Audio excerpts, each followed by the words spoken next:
Boa tarde. Benvidos ao coloquio as marismas mariñas na encrucillada da conservación, que imos ter con don Xoán Ferreiro, un biólogo experto no intermareal do Golfo Ártabro. Hola, Xoán. Hola. Para os que non me coñezan, son Fernando Bandín, presidente de Fragas do Mandeo. Este coloquio é o segundo evento da 10ª edición da Semana de Custodia do Territorio nas Mariñas coruñesas. Estamos no Museo de Historia Natural de Ferrol, cando a Sociedade Galega de Historia Natural celebra o seu 50 aniversario. Ademais, contando coa presenza do director do museo, don Xan Silvar, que está ao meu carón, do que podemos falar que é un veterano da conservación galega, se cadra leva tamén eses 50 anos dedicados á conservación do patrimonio natural galego. O motivo de estar aquí celebrando este coloquio é unha maneira, un xesto cara á Sociedade Galega de Historia Natural, que é a entidade decana da conservación en Galicia, que empezou, lembremos que empezou o seu traballo de estudo, defensa e conservación cando aínda non chegara a democracia a este país e cando ni siquiera existía, obviamente, a Xunta de Galicia. Tamén quero saudar a Santi, veciño de Miño e vicepresidente do Grupo Naturalista Hábitat, unha entidade, igual que a Sociedade Galega de Historia Natural, que apoian decididamente o traballo de Fragas do Mandeo.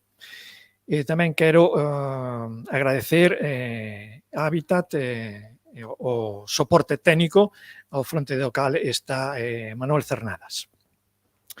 Grazas a todos os invitados que fan posible que este coloquio teña lugar.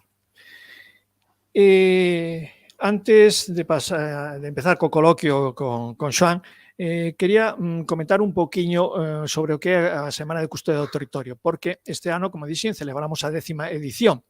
E cando se chega un número redondo como este, pois parece que é un momento para facer algo de balance. Estes balances normalmente son sorpresivos. Por unha banda, tamén decir que a temática deste coloquio é que recentemente Fragas do Mandeo rematou a campaña Basuraleza, que tiña o lema 12 meses, 12 toneladas, pero que realmente acabou recollendo 15 toneladas na marisma do Mandeo.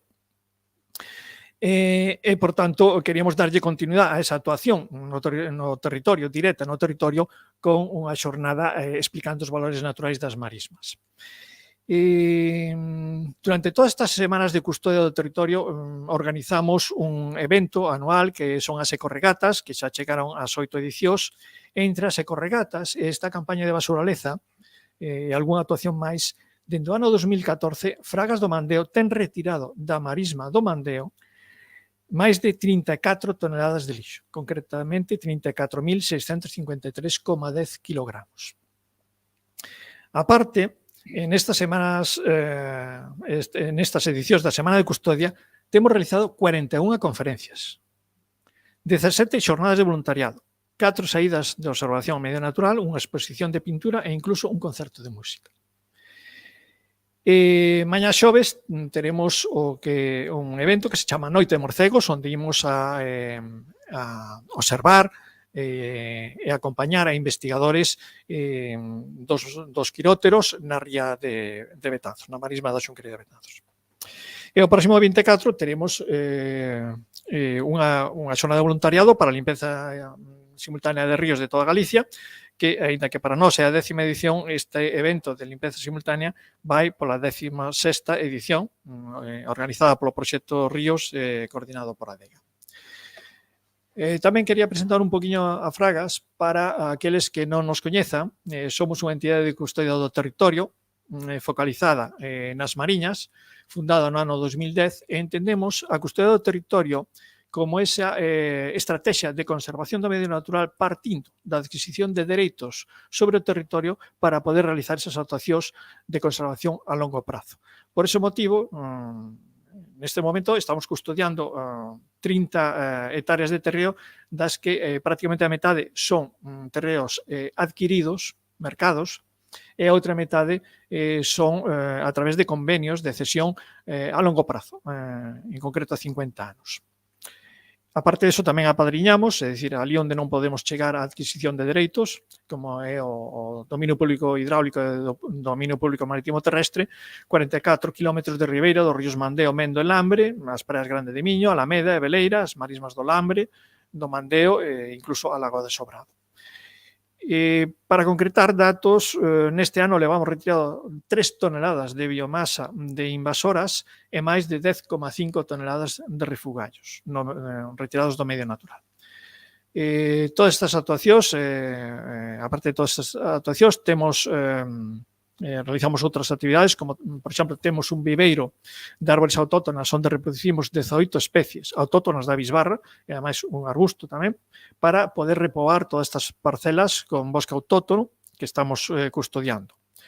Bueno, aparte de toda esa limpeza na ría, as actuacións de deseucaliptización, mesmo esta mañá estuvemos 4 persoas traballando na Espenuca erradicando eucaliptos, pois levamos 2 reservas, microreservas, realizamos moitas outras actividades que non me vou a parar, pero podedes ver na nosa páxina web fragasdomandeo.org. Como sempre me gusta recordar que somos unha organización non gubernamental, é dicir, non dependemos do goberno nin das axudas públicas, porque estas axudas non superan o 27% total en todo o período dende que nos constituímos hasta decembro do ano pasado. As contas deste ano ainda non están pechadas, obviamente. O 58% dos nosos ingresos proceden de particulares e asociacións. En fin, pasamos xa a falar con o noso conferenciante, aínda que Fraga do Mandeo normalmente recorre a profesores das universidades galegas, é dicir, a persoas do ámbito académico, tamén nos gusta moito invitar para as conferencias ou coloquios como este a persoas que son os practicantes, os que practican no territorio actuacións directas relacionadas coa natureza, porque aportan unha visión distinta, complementaria, moi rica, que é frecuentemente tamén moi útil. Neste caso, imos a conversar con Xoán Ferreiro, como dixen, un biólogo mariño, experto no intermareal do Golfo Ártabro, é unha persoa que nace e vive en Ferrol, creo que me dixo a 50 metros do mar. Ferrol é unha vila con ampla relación co mar, tanto no pasado como no presente, e ademais é un socio activo da Sociedade Galega de Historia Natural, con vinculación tamén con este museo, que ten 15 anos de experiencia como biólogo na confraría de Barallobre, ademais de ter embarcado en barcos de pesca para facer campañas de estudo por encargo do Instituto Español de Oceanografía. Ben,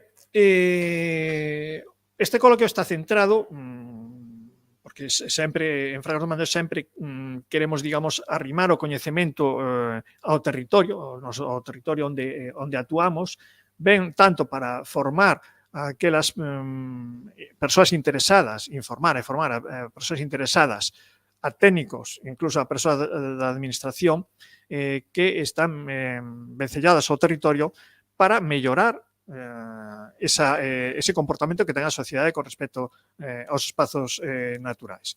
Por iso o coloquio vai centrarse na zona sur da ría de Ares Betanzos, toda esa zona comprendida entre Sada, Miño e Betanzos, que obviamente, aparte do hábitat propiamente dito, desde un punto de vista académico de marisma, tamén temos hábitats de fondos areosos, pouco profundos, e tamén fondos rochosos en zona de intermareal, non?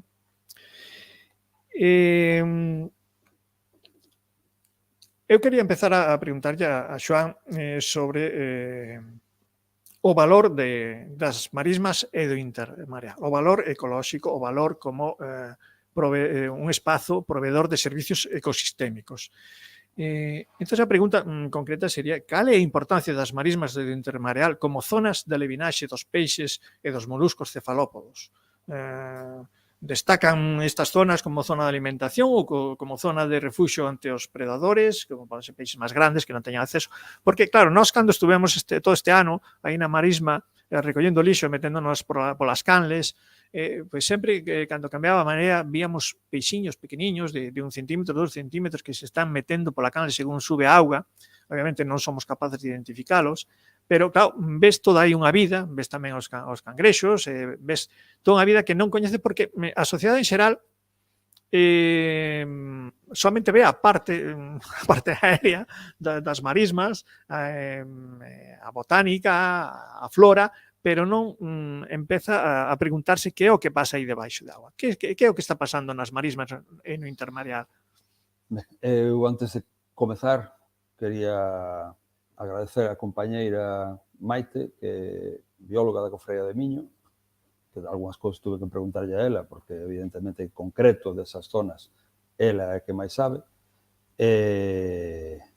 Durante ese tempo que estuve na Cofradía tuve a sorte de poder traballar, nos traballamos conxuntamente para levar proxectos de todos os compañeros de Coruña, Miño, Mugardos e máis Barallobre, o cal sempre para min é moito mellor que traballar individualmente porque aprendes moitísimo. Ademais de facer mellor traballo e máis traballo, sempre aprendes, porque sempre saben máis 4 que 1 a 1. Non é simplemente a suma de 4. Ben, como todas as zonas de transición entre dous ecosistemas diferentes, son as zonas moi ricas, máis ricas do que é o mar, fora da zona da ribeira, ou de que é a terra. Por qué? Porque é unha zona de intersección entre dous ecosistemas diferentes. Por un lado, tes a aportación de sales minerais do río, a forma de chegar nutrientes ao mar, nutrientes para o comezo da cadea básica do fitoplancton. Esas sales minerais chegan fundamentalmente ao aporte a través dos ríos e cando o mar sube, o que sube son con el o fitoplancton, que se va a alimentarse desos nutrientes básicos e que permite, ademais, debido a esa estructura que ti comentabas, de canles e demais, servir de refuxio a moitas especies. Sirve de alimentación, pero fundamentalmente sirve de refuxio. Claro que tamén, como sirve de refuxio, para unha gran variedade de invertebrados, sirve de alimentación para esos peixiños que comentabas, para outras especies de máis porte, que saben que aí nesas zonas van a ter capacidade de alimentación. Pois, basicamente, é iso. Zona de intercambio, agua doce, agua salgada, zona de intersección entre un sistema acuático e un sistema terrestre, e todo iso permite unha gran biodiversidade. Estas zonas sempre son máis ricas, como ocorre estes anos, están empezando a falarse, están empezando a parar en algúns sitios con as zonas dos manglares, por exemplo, que aparte da súa capacidade de retención dos temporais, os tifóns, furacáns nesas zonas, teñen unha alta biodiversidade e sirven precisamente como zona de reproducción de moitísimas especies. Isto cumple a mesma función. Non é tan espectacular como un manglar, pero cumple a mesma función. Nos, como normalmente tendemos a que o que temos diante nos dá importancia, pero ten moitísima máis importancia do que nos podemos imaginar. De que especies de peixes de interese comercial se podría falar que teñen, digamos, refuxio ou que utilizan as marismas? Fundamentalmente son peixes, igual que moluscos, crustáceos e demais, son peixes que teñen unha capacidade que se chaman eurialinos, que teñen unha gran capacidade para soportar rangos moi diferentes de salinidade, incluso tamén rangos moi diferentes de temperatura, porque a temperatura do mar non é igual no mar que un sitio que tes apenas 1 metro de profundidade, con fondos que probablemente son oscuros por culpa de todos os lodos que hai, que se quentan moito máis rápido. Peixes, por exemplo, como a robaliza ou muxes tamén solen entrar nesas zonas e se aproveitan. Sollas tamén, sí, reos tamén. Pero, por exemplo, unha especie que normalmente non ten un gran interés comercial, pero sí un gran interés biolóxico, porque é un dos que comen detritos en moitas zonas, que son os muxes, poden chegar incluso hasta Betanzos mismo. Ten unha capacidade de soporte de aguas doces enorme. Estes peixes utilizan a marisma o interior da ría simplemente en marea alta ou están constantemente utilizando en todo momento para alimentarse ou teñen así ciclos de entrar e sair? Claro, depende da dinámica do río. Se o río vai moi cheo e moito aporte de agua doce, evidentemente eles poden tolerar unha certa agua salobre, ao mar, por exemplo, ten unha salinidade media aquí no Atlántico de uns 35 gramos de sal por kilo de agua. O río, evidentemente, ten cero e poden soportar salidas moito máis baixas. Cando xa baixas do 20 por 1000, pois estamos falando de aguas salobres, non de aguas salgadas. Se o río baixa moi cheo, evidentemente que a marea baixa non pode haber esos peixes porque non soportarían esas salinidades. En época xa de máis hacia o grao, onde o volume de agua é moito menor, o volume de agua do río, evidentemente suben máis porque a capacidade súa de sobrevivir é maior. Xan, queres fazer? Sí, bueno, agradecervos a organización destas 10 que non son poucas xornadas e que este ano, pois, tuvedes o detalle de facelas justamente aquí e que, ainda por riba, pois, cadre que o conferenciante... Por certo, aí está a miña compañeira Maite. Pois mira, ahora xa perfecto, con Maite aquí.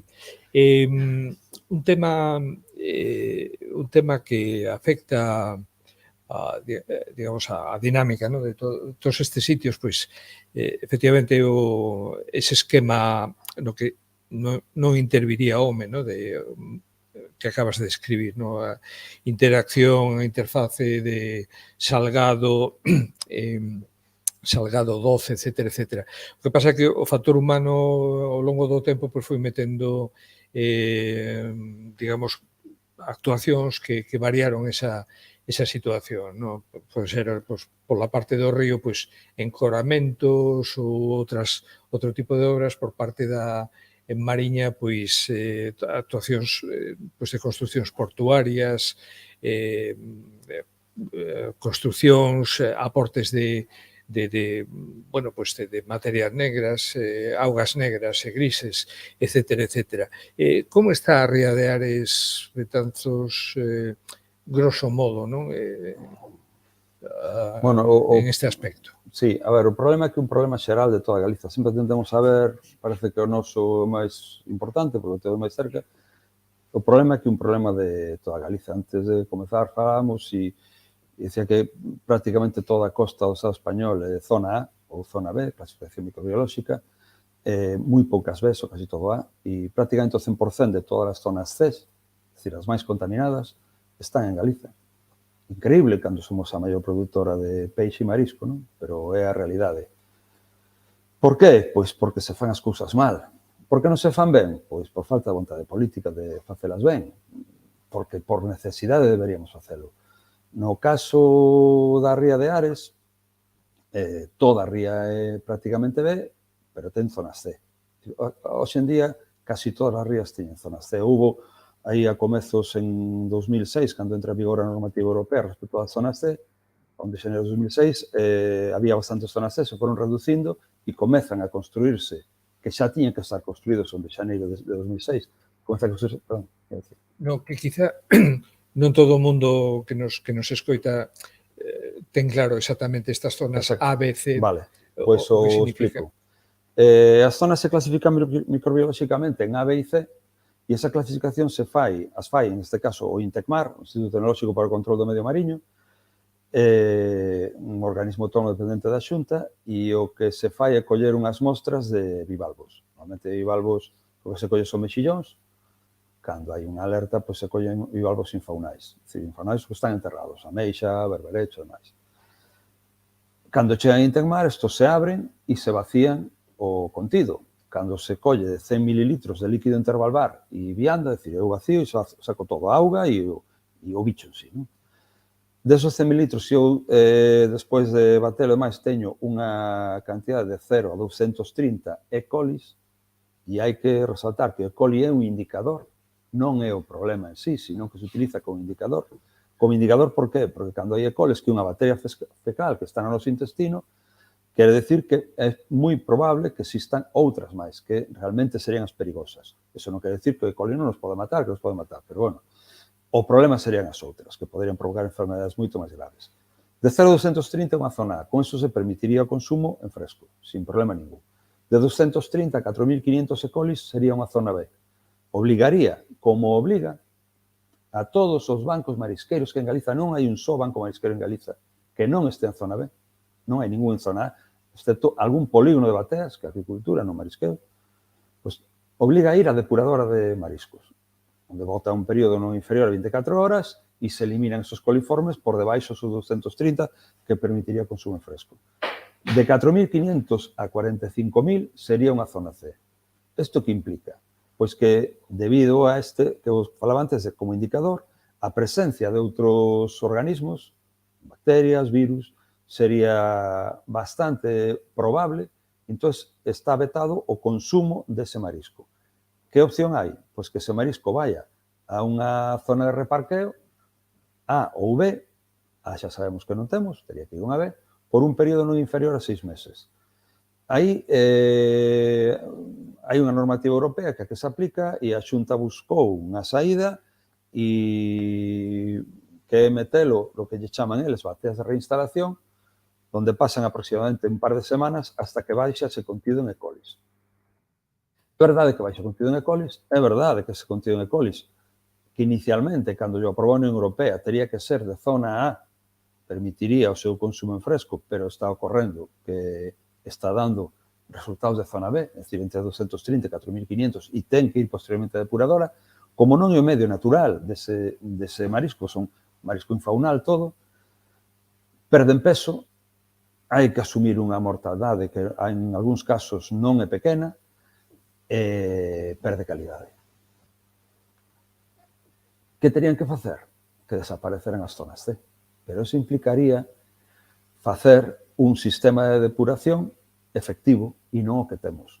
Fixo a Xunta e o Goberno Central fixeron un sistema de depuración unitario que é o peor que podían facer para as rías galegas. Porque non sirve para eliminar esas zonas. Que queres dicir con sistema unitario? Ti podes facer o sistema de depuración de dous xeitos, unitario e separativo. Que significa eso? Un sistema unitario é aquel que recolle as aguas fecais e as aguas de chuvia. Todas as aguas que chove van por o alcantarillado e van a parar ao mesmo sitio que as aguas fecais. Un sistema separativo o que fai é as aguas fecais van á depuradora, como debe ser, e as aguas de chuvia van a, como chaman eles, o medio receptor. Pode ser un río, pode ser o mar. É verdade que en zonas urbanas, cando chove, os primeiros minutos de chuvia, esa agua de chuvia se contamina, porque hai aceites, hai detritos, hai calquera outra coisa que se pode lavar e eso chegaría ao medio receptor e non interesa. Bueno, pero agora mesmo hai cantidad de países que tienen un sistema separativo que recolle a agua de chuvia da primeira, non, a ver, divido por tempo, porque normalmente se mide en tempo, pero é por volume. É un volume de chuvia suficiente para que ese lavado estea realizado. Pero se calcula entre alrededor de 20 minutos, media hora, se evidentemente tes unha tromba, pues en 5 minutos chegaría. Se retén esa agua que pasa aos tanques de tormenta, que iría ao sistema de depuración, e o resto chega ao mar. Ben, por un lado, con o sistema separativo, evitamos bombear agua que non necesitamos bombear, depurar agua que non necesitamos depurar, o custo enerxético sería moito menor e o traballo da depuradora sería moitísimo máis efectivo. Con un sistema unitario, saturamos a depuradora, é dicir, ten moito máis volumen de traballo, e para saturamos o sistema de bombeo, tanto que os tanques de tormenta están diseñados para cando chega un determinado nivel, verten. Entón, esa cantidad de vertidos é o que impide que sexan B, decir, o que obliga a que sexan B e en moitos casos sexan C, porque como vivimos nun país que nunca chove, pois cada vez que chove, con algo de intensidade, lava e vai todo para o mar. Entón, non só non é efectivo, sino que é moito máis caro porque está bombeando agua que non se necesita, está depurando agua que non se necesita. Un sinsentido. Precisamente isto que estás falando é unha experiencia que tuvemos hai menos de 15 días, que estábamos eliminando invasoras no río Mendo e de repente vimos que baixaba o río Gris e xa empezaba a cheirar a fecais. Este é un problema recurrente neste río de que hai vertidos de augas fecais e precisamente cando o ano pasado acompañei o Seprona por unha denuncia que houve para ensinarlles onde estaba o emisario, pois explicaron precisamente eso, é dicir, a noite anterior houbera unha tormenta forte, rebordou todo o tanque de tormentas, entón estaba saindo augas fecais directas ao río. Entón, claro, nós o que vemos no río é que hai días pois, que ven gris de contaminación que lembremos, antes cando falabas de microorganismos, non se reduce a eses microorganismos, senón que imos ter unha diversidade de compostos químicos, como poden ser disruptores endocrinos, como poden ser produtos carcinoxénicos, unha longa lista, poden ser medicamentos, etcétera, que van a ir ao medio mariño, despois de pasar polo río, e que moitos destes compostos son liposolubles e vanse bioacumulativos, entón se van a almacenar nese marisco que despois queremos gabarnos de ser o mellor marisco do mundo, non? Cando a calidade para, dende un punto de vista de saudable, pois pode chegar en un momento dado a ser cuestionable. Pero aparte de cando o río baixa gris, hai outras veces que baixa marrón, que cando hai procesos erosivos moi fortes. Curiosamente, a mí nunca me chamaron cando hai un proceso erosivo, sempre me chaman cando hai vertidos de augas fecais. Hasta que punto todos estes procesos erosivos poden estar afectando a riqueza desta biodiversidade mariña das marismas e do intermareal? E lembremos que aquí hai dous tipos de erosión. A erosión que é simplemente de terra, pero tamén hai unha erosión asociada aos lumes, que afortunadamente na nosa bisbarra creo que non se están dando lumes tan intensos como para producir esas mareas negras que noutras zonas de Galicia pois sí que se produciron, mareas de cinza, mareas negras de cinza. A ver, antes me quedou unha cousa, que ademais hai outra cousa a ter en conta. Entón, falábamos das marismas, zonas de esteiros, como zonas onde hai ese intercambio de aguas doces e salgadas. As rías, a salinidade das rías é 35 por mil no verán. No inverno, outono, primavera non é esa salinidade. Os animais e as aves que viven aí necesitan unha salinidade non tan alta, tan elevada. Cando nos utilizamos un sistema unitario, ademais de verter, de seguir vertendo, é que, además, cando non chove con intensidade, estamos retirando as aguas doces do mar. Estamos facendo que esa salinidade sexa máis elevada. Ben, a respecto da pregunta. Esas aguas grises, ao final, se un non é un incendio descomunal, desto que que barra e que colmate todo, ao final son sales minerais que hasta son boas.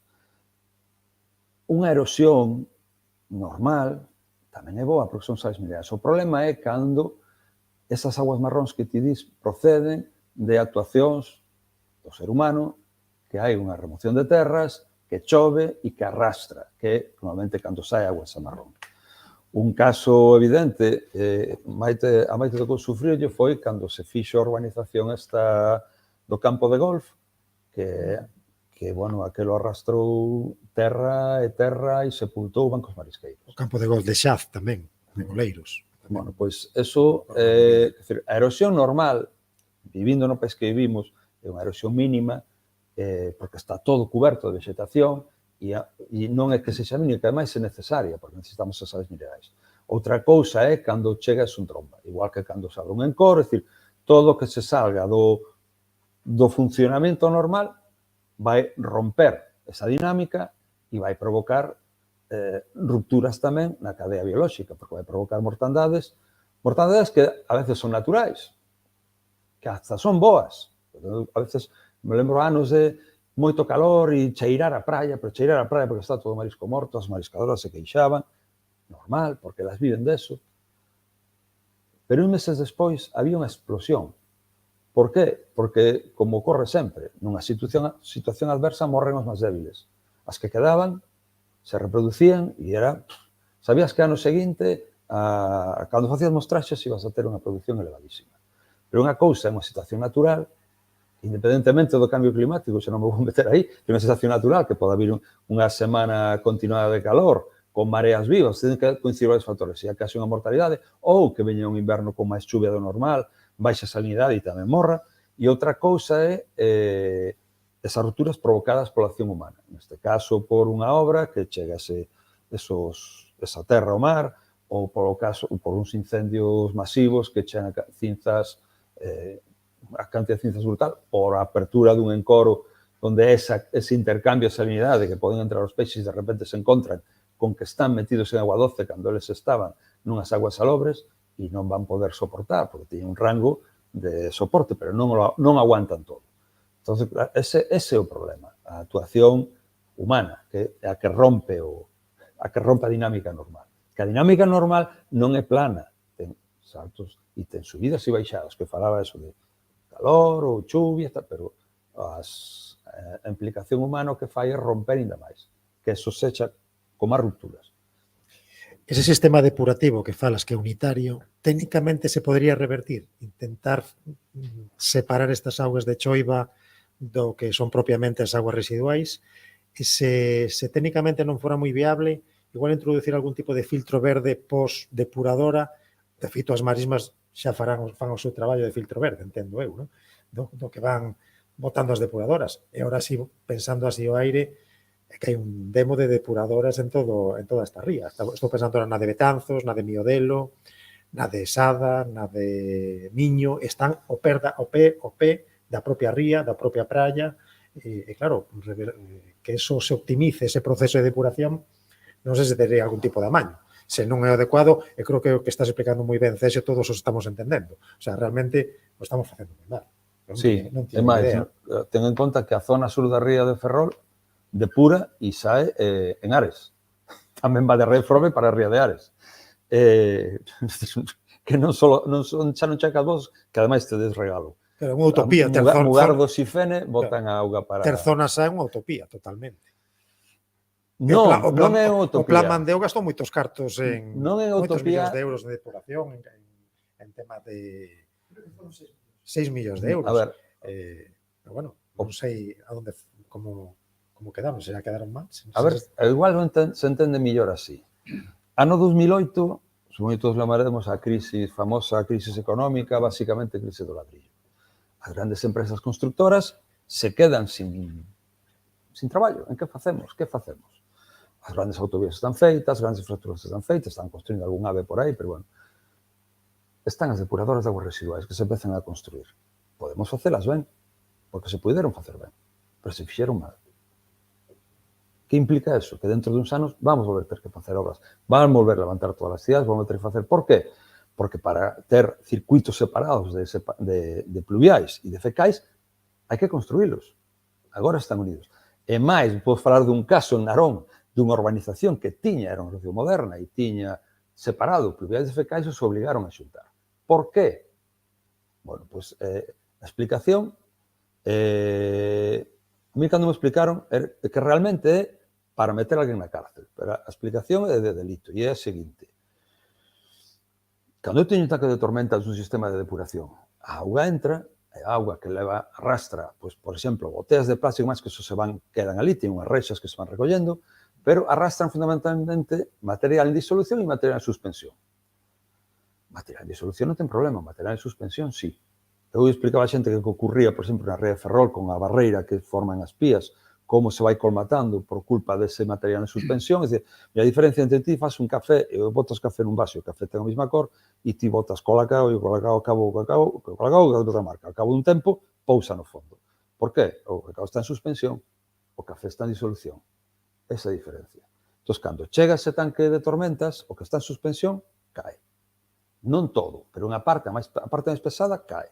Se vai colmatando pouco a pouco. Iso implica que cada certo tempo tens que meter un camión e maquinaria para sacar eso e limpar para que o tanque de tormentas non perda a súa capacidade e funcione como ten que funcionar. Pero se eu conduzco as aguas de chuvia para que caian a chorro e removan o fondo, como ademais vai haber unha forte turbulencia, En vez de limpar o tanque de tormentas unha vez cada 6 meses, igual o limpo unha vez cada 2 anos. E me aforro un montón de diñeiro. É verdad que como eso vai resbosar, toda esa merda vai para o medio receptor, que o medio receptor neste caso é a ría. Pero eso non importa. O que importa é que o sistema funcione. E ese é o problema, ese é como está diseñado. Se estuvera ben diseñado, unha depuradora ten que depurar aguas fecais, aguas contaminadas. Irían por aí e as pluviais se recollerían, como decía, os primeiros minutos de chuvia e logo se irían para o mar. Se pode facer? Por suposto que se pode facer, e se fixo en moitos sitios. Pero se teño que facer a mesma obra 2 veces, teño ganancia 2 veces. Ese é o grave problema. E neste país, as enerxéticas e as empresas de construcción son os amos. E poño e quitan xente. Unha pregunta sobre o que comentabas. O feito de que se bombee con a pluviais a depuradora, se me viña a cabeza a depuradora de Ferrol, que logo eso sae fora da ría e se reparte con Ares, pero esa auga, digamos, non supón un déficit de aporte á propia ría en cuestión. Claro. É dicir, que supón, a fin de contas, creo que o que te referías antes, sí, ¿no? Que, digamos, a salinidade maior debido a ese déficit de aporte. E non só salinidade, e as sales minerais que falaba antes. Sí. Cando nos falan de Amazonas é o pulmón do planeta, o pulmón do planeta son os mares, o pulmón do planeta é o fitoplancton.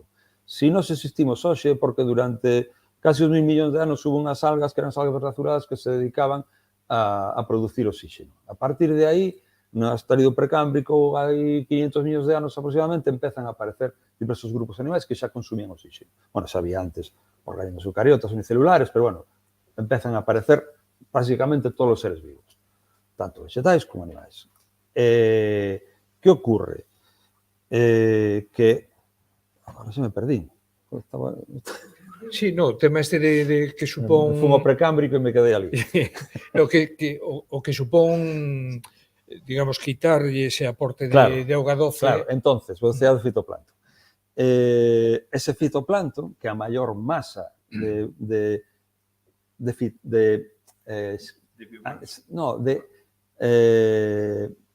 non animais, neste caso vegetais, que teñen clorofila e que realizan a fotosíntesis, a maior masa de fotosintéticos do planeta, que son os que producen a maior cantidad de oxígeno, está na costa. O centro dos océanos é un deserto, non hai nada. É agua moi transparente, como ocorre no Mediterráneo. A que agua daqui moi turbia, do Mediterráneo moi clariña porque ten menos vida. Por eso tan clariña. O que temos aquí de turbio é que está cheo de fitoplancton. Ese fitoplancton está na costa. E por que está na costa? Porque o fitoplancton consume sales minerais, como lle bota sabor a unha planta, o consume sales minerais, se reproduce, medra, o comen, porque vas da cadea alimenticia, e os cadáveres que quedan van para o fondo, e durante o inverno o fondo se remove, as aguas se van removendo, se van descompoñendo, e volve a haber sales minerais para volver a ver de novo vida na primavera. Eso é posible en fondos relativamente pequenos, ou en terra, porque hai aportes de terra ao mar. No medio do océano non hai eso. Non se van a remover 4.000 metros de auga, entre outras cousas porque a auga está estratificada e non se mistura de arriba con a de abaixo. Hai diferentes niveis de circulación e non se mesturan. Se eu lle quito esa agua doce que falábamos antes e, ademais, elimino ese aporte de sales minerais que vai levando, pois estou quitando, non só estou elevando a salinidade, sino que, ademais, estou limitando a alimentación do fitoplancton neste caso. Nese senso, quizá conviña subliñar que a peculiaridade da plataforma continental galega, non? Porque pese a que temos, digamos, temos información e tal, pero non somos conscientes de que realmente a plataforma galega é moi limitada, non? en profundidade. Quer dizer que os 200 metros, 300 metros se acadan a moi pouca distancia da costa, non? En ese senso, as rías supoñen, digamos, lugares privilexiados en canto que teñen unha profundidade pequena e moderada. É un caso totalmente distinto do que se dá, por exemplo, en toda a plataforma que rodea as Illas Británicas e tal, donde os 200 metros, 300 metros chegan a kilómetros, a 200 millas, non, da costa prácticamente. Entón, esa imaxe creo que non está como interiorizada suficientemente, digamos, na mente dos galegos. O sea, o que pasa é que nós temos unha peculiaridade, que é verdad que a plataforma continental galega é bastante pequena, alrededor de pouco máis, entre 20 e 30 kilómetros, non máis alá. Na zona norte, a altura de Ortigueira, por aí chega un pouquiño máis alá, a partir dos 20-25 kilómetros, que hai 200 metros de profundidade, xa cae en picado, e en apenas 20 kilómetros máis xa estamos con profundidades de 2.000-3.000 metros. Sí, o Prestige está a 4.000. Xa, porque as llanuras abisais, a profundidade media do océano está alrededor dos 4.500 metros. Para que fagas unha idea, a plataforma, se considera a plataforma, está a 200 metros. Aquí, no verán, que o vento predominante do nordés, debido ao efecto Coriolis, que fai que todo xire para a dereita, o que fai que cando ven o vento do nordés, a incidencia dese vento provoca que a auga salga das rías. Entón, provoca un afloramento, que eso que aquí non se nota tanto, se nota moito nas rías baixas. Alguén que fora as tías por aí ve que de repente a auga está clarísima e fríísima, porque está tan fría. Porque son aguas centrais noratlánticas, aguas que veñen de 1.000 metros de profundidade para baixo, e son aguas que xa fixeron toda a circulación oceánica e moi ricas en nutrientes. Por iso vos falaba antes desa explosión fitoplanctónica en primavera, como ocorre en terra, pero no mar, nós, aquí en Galicia, temos esa explosión varias veces ao ano, repetida, porque temos varios afloramentos, chegas aos minerais, a explosión de fitoplancton, continúa o ciclo da vida. Cando volve a baixar, volve a ver outra vez, que é o que ocorre a veces, que cando esa chega no medio dunha cadea, porque non todos os organismos saen a vez, hai unha sucesión, primeiro aparecen diatomea, e logo finalmente aparecen os dinoflagelados. Se coincide nese momento unha subida, pois te pode pasar que te aparezan dinoflagelados que producen toxinas, que aparecen as mareas vermellas, ou incluso os, como a noctiluca, estos que producen bioluminiscencia, o mar da ardora. Te pode dicir que tamén son consecuencia de un afloramento e de repente esa especie que normalmente non é moi abundante, nese momento que hai un afloramento, pega unha explosión. E se producen esos fenómenos. Temos a sorte de que temos unha plataforma pequena, temos eso. Por eso temos a grande productividade que temos. Por eso temos a grande productividade que temos. Pero tamén parte desos nutrientes van desde terra. E temos que conservalo. Sobre todo porque estamos vendo como últimamente, e o vimos durante o mes de xullo e de agosto deste ano, o vento do nordés non foi tan intenso, nin foi de tanta intensidade, nin foi de tanta frecuencia. Non houve tantos días de vento do nordés. A famosa alteración climática, me gusta usar o termo que usan os portugueses de alteración climática, porque está un momento de alteración, está todo loco, logo xa veremos como se estabiliza, porque, nunca está nada en equilibrio, nada está en equilibrio, sempre se está movendo. Unha cousa é que se teches unha balanza, a balanza este así, e outra que este así. O problema é que neste momento estamos así. Ese é o problema. Volvendo ao tema da calidade da auga, non é moito, na Praia da Alameda vi un folio pegado a unha farola, doblado, orballaba, entón, fun a poñelo ben a ver que dicía, e dicía que a auga non era apta para o baño. A verdade que me sorprendeu que anunciaran eso dunha maneira tan pobre, por dicirlo dunha maneira, porque ali a xente obviamente se iba a bañar. Entonces, bueno, o primeiro que pode un pensar é que todo este intermareal, todas estas praias que temos no Golfo de Artabró, un dos servizos ecosistémicos que producen é ser un espazo de lecer, un espazo para o baño. E a miña pregunta, claro, cando se produce unha circunstancia esta de que as analíticas din que non son augas aptas para o baño das persoas, que é o que está pasando a toda esa biodiversidade mariña? Que lle está pasando? Pois que unha praia sea non apta para o baño é gravísimo, e polo seguinte. Antes comentaba que as analíticas de microbioloxía as fai Intecmar, e as mostras aquí na zona sur ten mostradores propios, na zona norte collen as asistencias técnicas das cofradías, cunha frecuencia mensual. Tamén se collen, antes falabas, tamén se collen mostras de organoclorados, de metais pesados e hidrocarburos con frecuencia semestral. Ben, pero as mostras de aguas de baño non as colle Intecmar. As mostras de aguas de baño as fai Sanidade. E por que decía que é gravísimo? Porque eles o que contan son 500 coliformes por 100 mililitros de agua. 500 coliformes por 100 mililitros de agua é unha barbaridade. Por qué?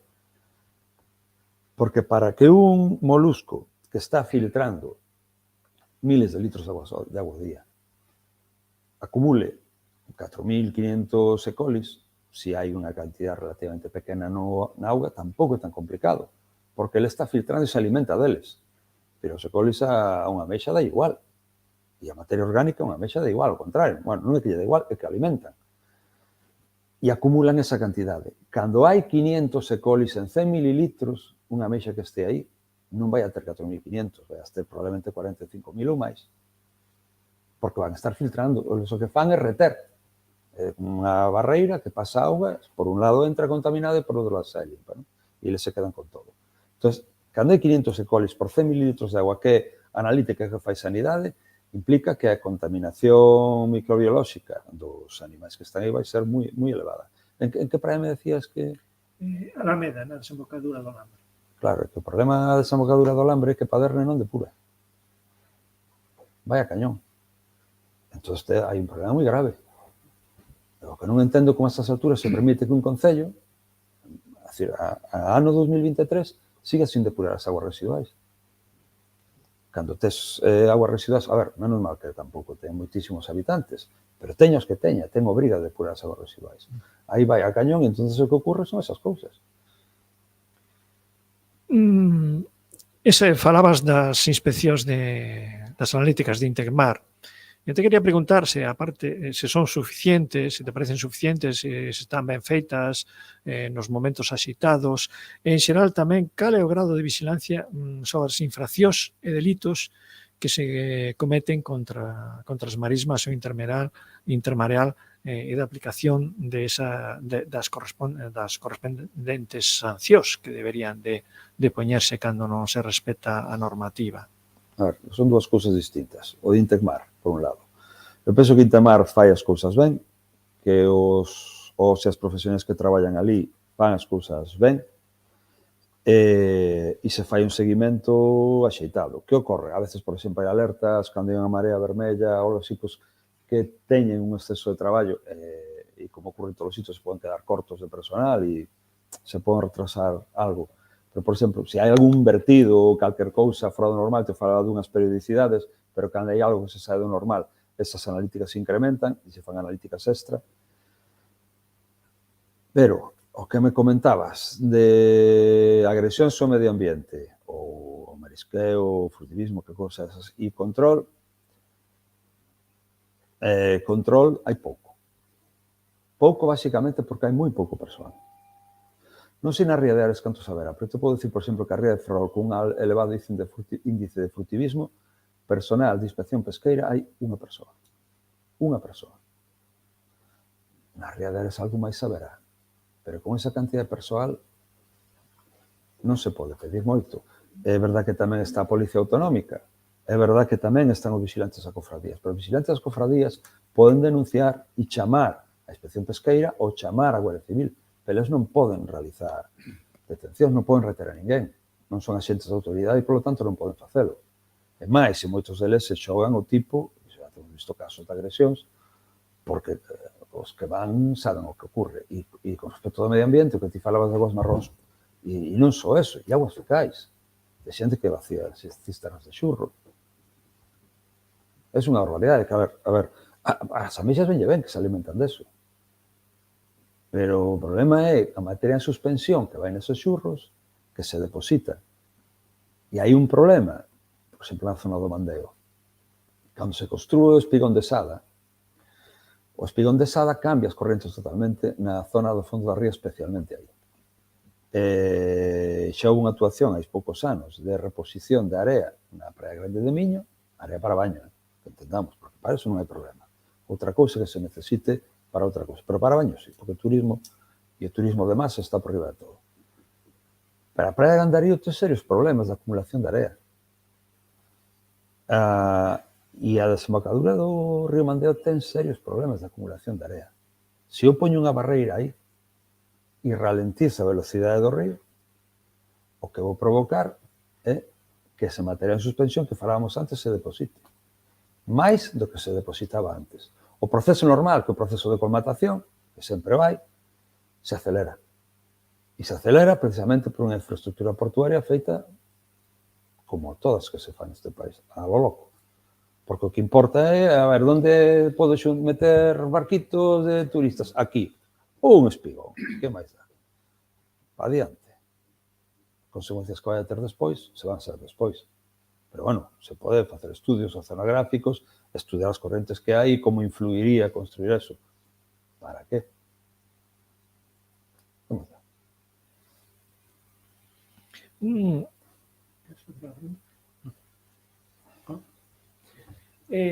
Un dos problemas que estamos vendo na ría son as especies exóticas invasoras. Obviamente o noso traballo se centra nas especies vegetais terrestres, non? Pero vemos que no medio mariño tamén, aparte, na marisma medran plumachos, a cortadera silloana, vamos, a santolina e outras especies, xa nas praias, pois, a uña de gato, en fin, unha longa lista. Pero, claro, no medio mariño tamén vemos que están aparecendo outras que non temos capacidade para intervir, nin coñecemento suficiente, non? E a máis destacada sería a ostra xaponesa, que está alterando incluso paisaxísticamente o perfil das nosas costas. Que supón esa proliferación de ostra xaponesa para os organismos mariños e de onde veu e como veu? Hai máis especies que ostra xaponesa. Está tamén a ameixa xaponesa, que é unha especie introducida deliberadamente pola Consellería do Mar. Cando as rías comezan a degradarse cada vez máis, os bancos marisqueiros van a peor, a productividade baixa, ante a opción de rexenerar os bancos marisqueiros para recuperar a produción, o que fai a Consellería é introducir unha especie de fora, pero que é moi resistente. Falamos antes da salinidade, resistente a cambios de salinidade, resistente a cambios de temperatura, resistente a elevados índices de contaminación e de crecemento rápido, ademais. E se mete, se regala as cofradías e se mete en todos os sitios. A día de hoxe é a principal especie en produción por diante do berberecho. Ti vas mirar as estadísticas de produción de marisco e a ameixa xaponesa é a de maior produción en Galicia. Unha especie de fora. Como indica su nome, Rhodopteris filipinarum, non? O filipinarum moi de aquí non sona. E logo temos a Magallana gigas, que é a ostra rizada, e chaman ostra xaponesa, sí, pero agora chaman ostra rizada, que parece que sona máis bonito. E iso temos que agradecerlle aos franceses de Arcachón, que meten ali, en un determinado momento, meten ostra rizada, porque saben que é unha ostra de crecemento moi rápido. E tan rápido, se estendeu por toda a fachada atlántica europea. De momento, chegou hasta a Costa da Morte e, en principio, parecía que non iba a entrar no sur, porque falaba antes dos afloramentos. A ostra rizada necesita unha temperatura relativamente elevada para a súa reproducción e a temperatura da costa atlántica galega máis fría, é máis quente a do Cantábrico. O problema que ten é que, que ocupa o espacio físico de outras especies, por exemplo, se calquera vai pola zona da Mariña pode ver que as rochas están, en moitos sitios son brancas, porque están cobertas desta ostra, de crecemento moi rápido e que se expande na superficie e limita o crecemento do mexillón. Logo non teño claro o que pasa, pero si teño comprobado empíricamente que onde aparece a ostra rizada, o resto das especies teñen dificultade para permanecer ali, non só o mexillón, sino outras especies. E, ademais, ten a capacidade de medrar capa sobre capa e ten un problema moi importante. Ten un precio moi limitado. Os límites de captura son elevadísimos, os topes de captura. Por exemplo, te podo dicir que na cofradía de Barallobre, cando eu marchei que daba o plan de explotación para a ostra edúlisa, a ostra aquí, eran 50. Para a ostra rizada eran 2.000. Pero creo que recordar que Maite puxera 50.000. Sin tope, é dicir, ao loco, o que queiras. Da igual.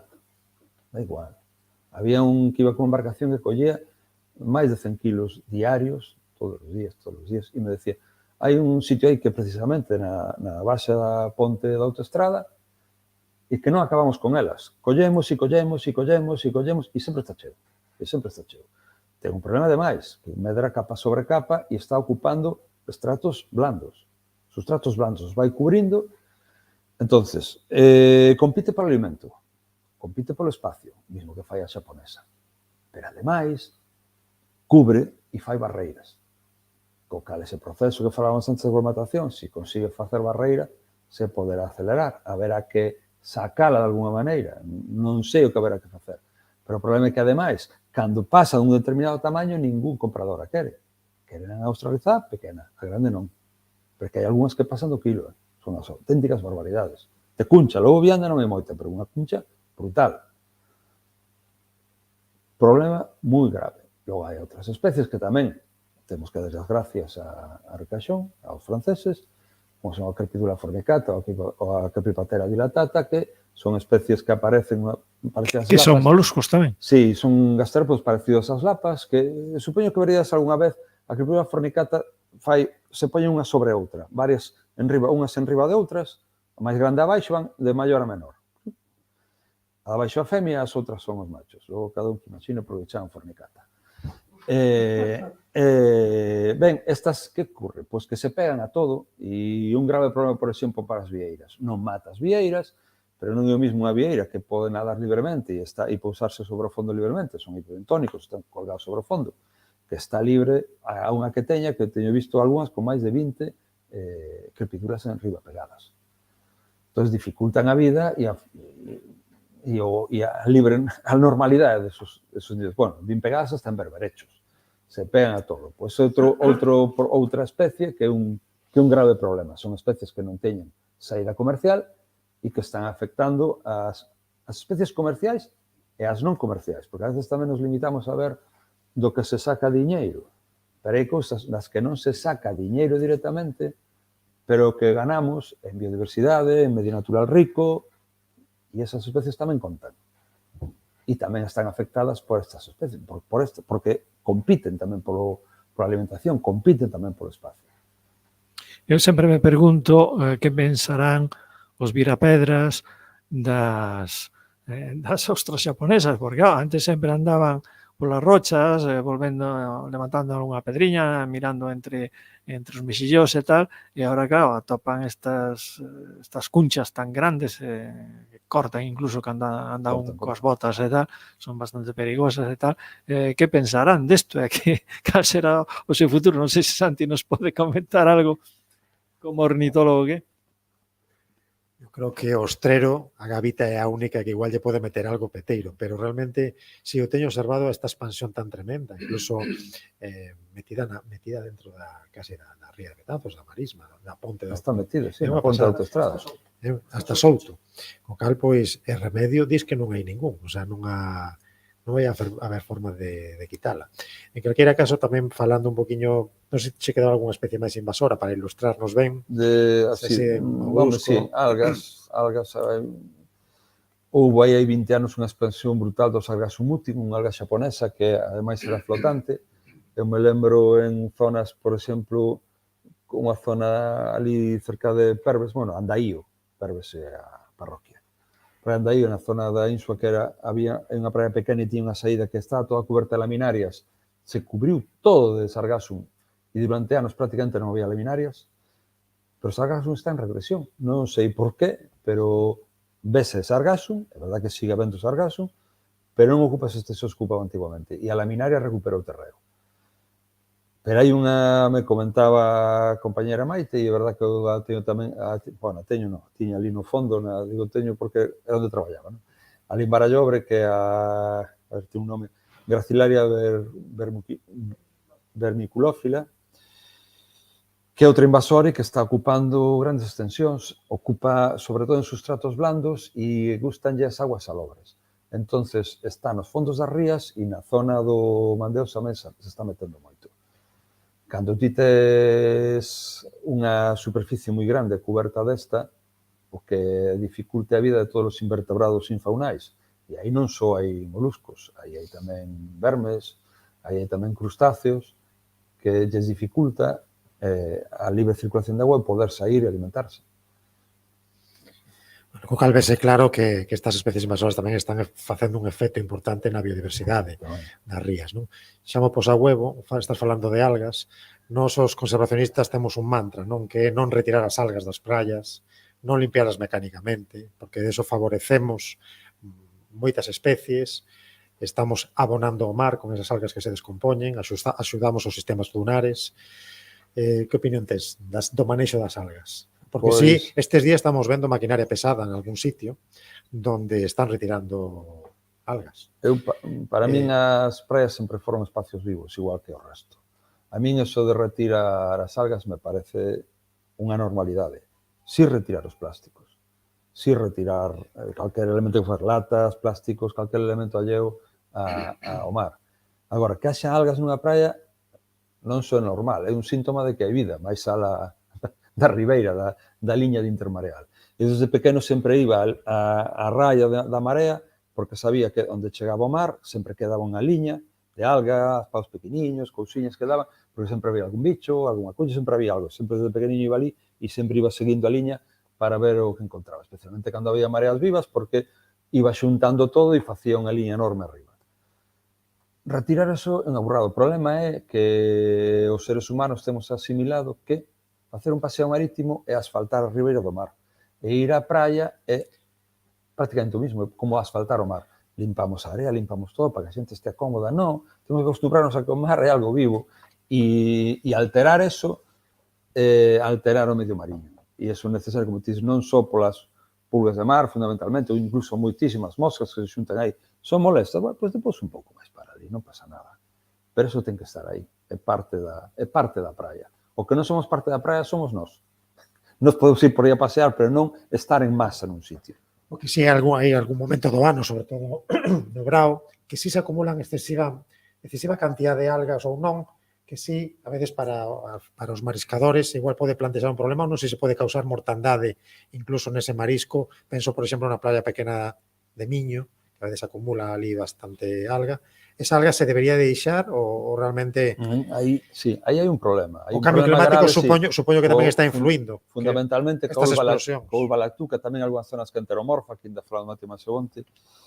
Pero a enteromorfa está fixada e si a veces fai expansións enormes e cubre, pero a Ulva lactuca acaba arrancándose e vai en masas. Eu teño estado na Ría Liber pasar masas enormes de ulva. Que ocorre?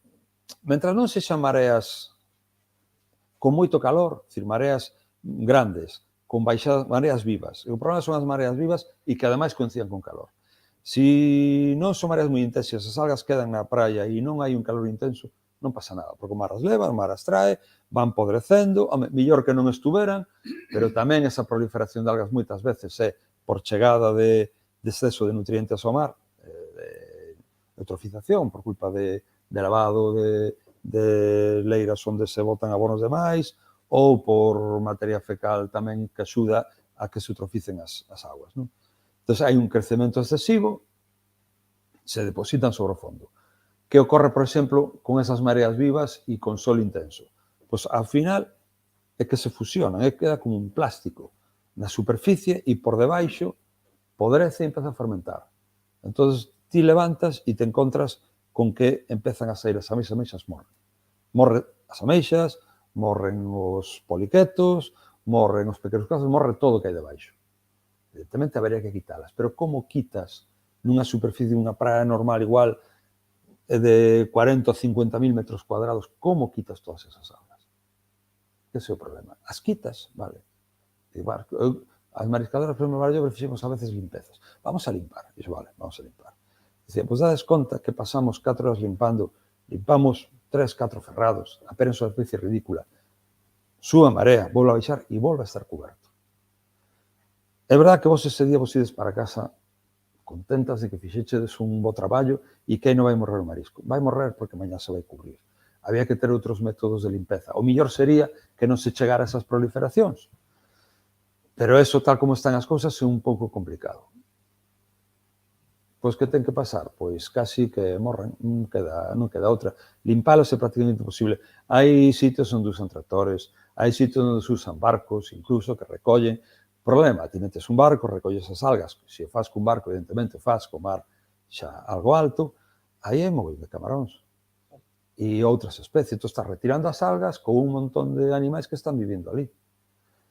Se as retiras por terra, as retiras, tes que xestionalas como un residuo, é carísimo, non retiralas, sino xestionar esas algas retiradas, porque a veces a normativa con respecto aos residuos é un auténtico disparate e non compensa, económicamente é unha auténtica barbaridade.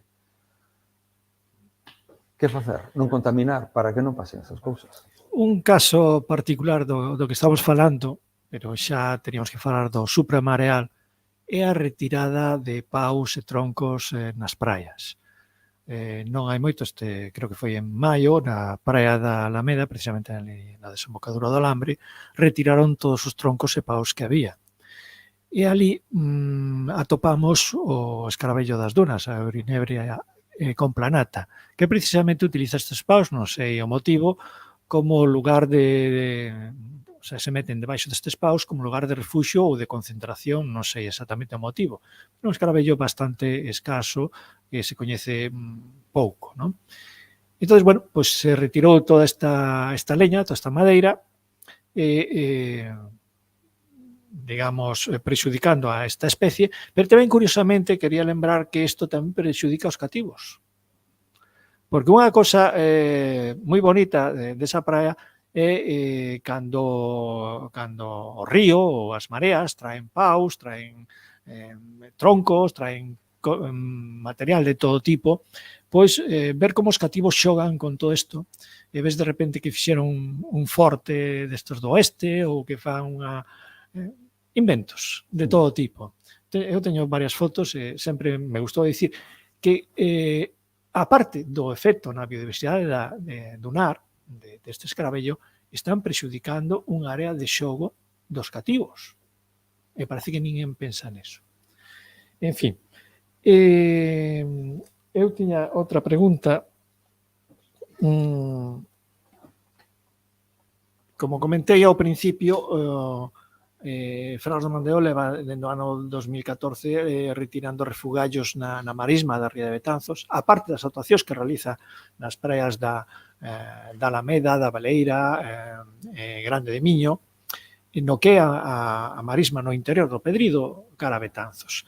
Levamos retiradas 34,6 toneladas de refugallos de todo tipo. Boa parte deles, bueno, hai algún que pode ser inerte, considerarse inerte como as botellas de vidro, pero a merende parte son plásticos.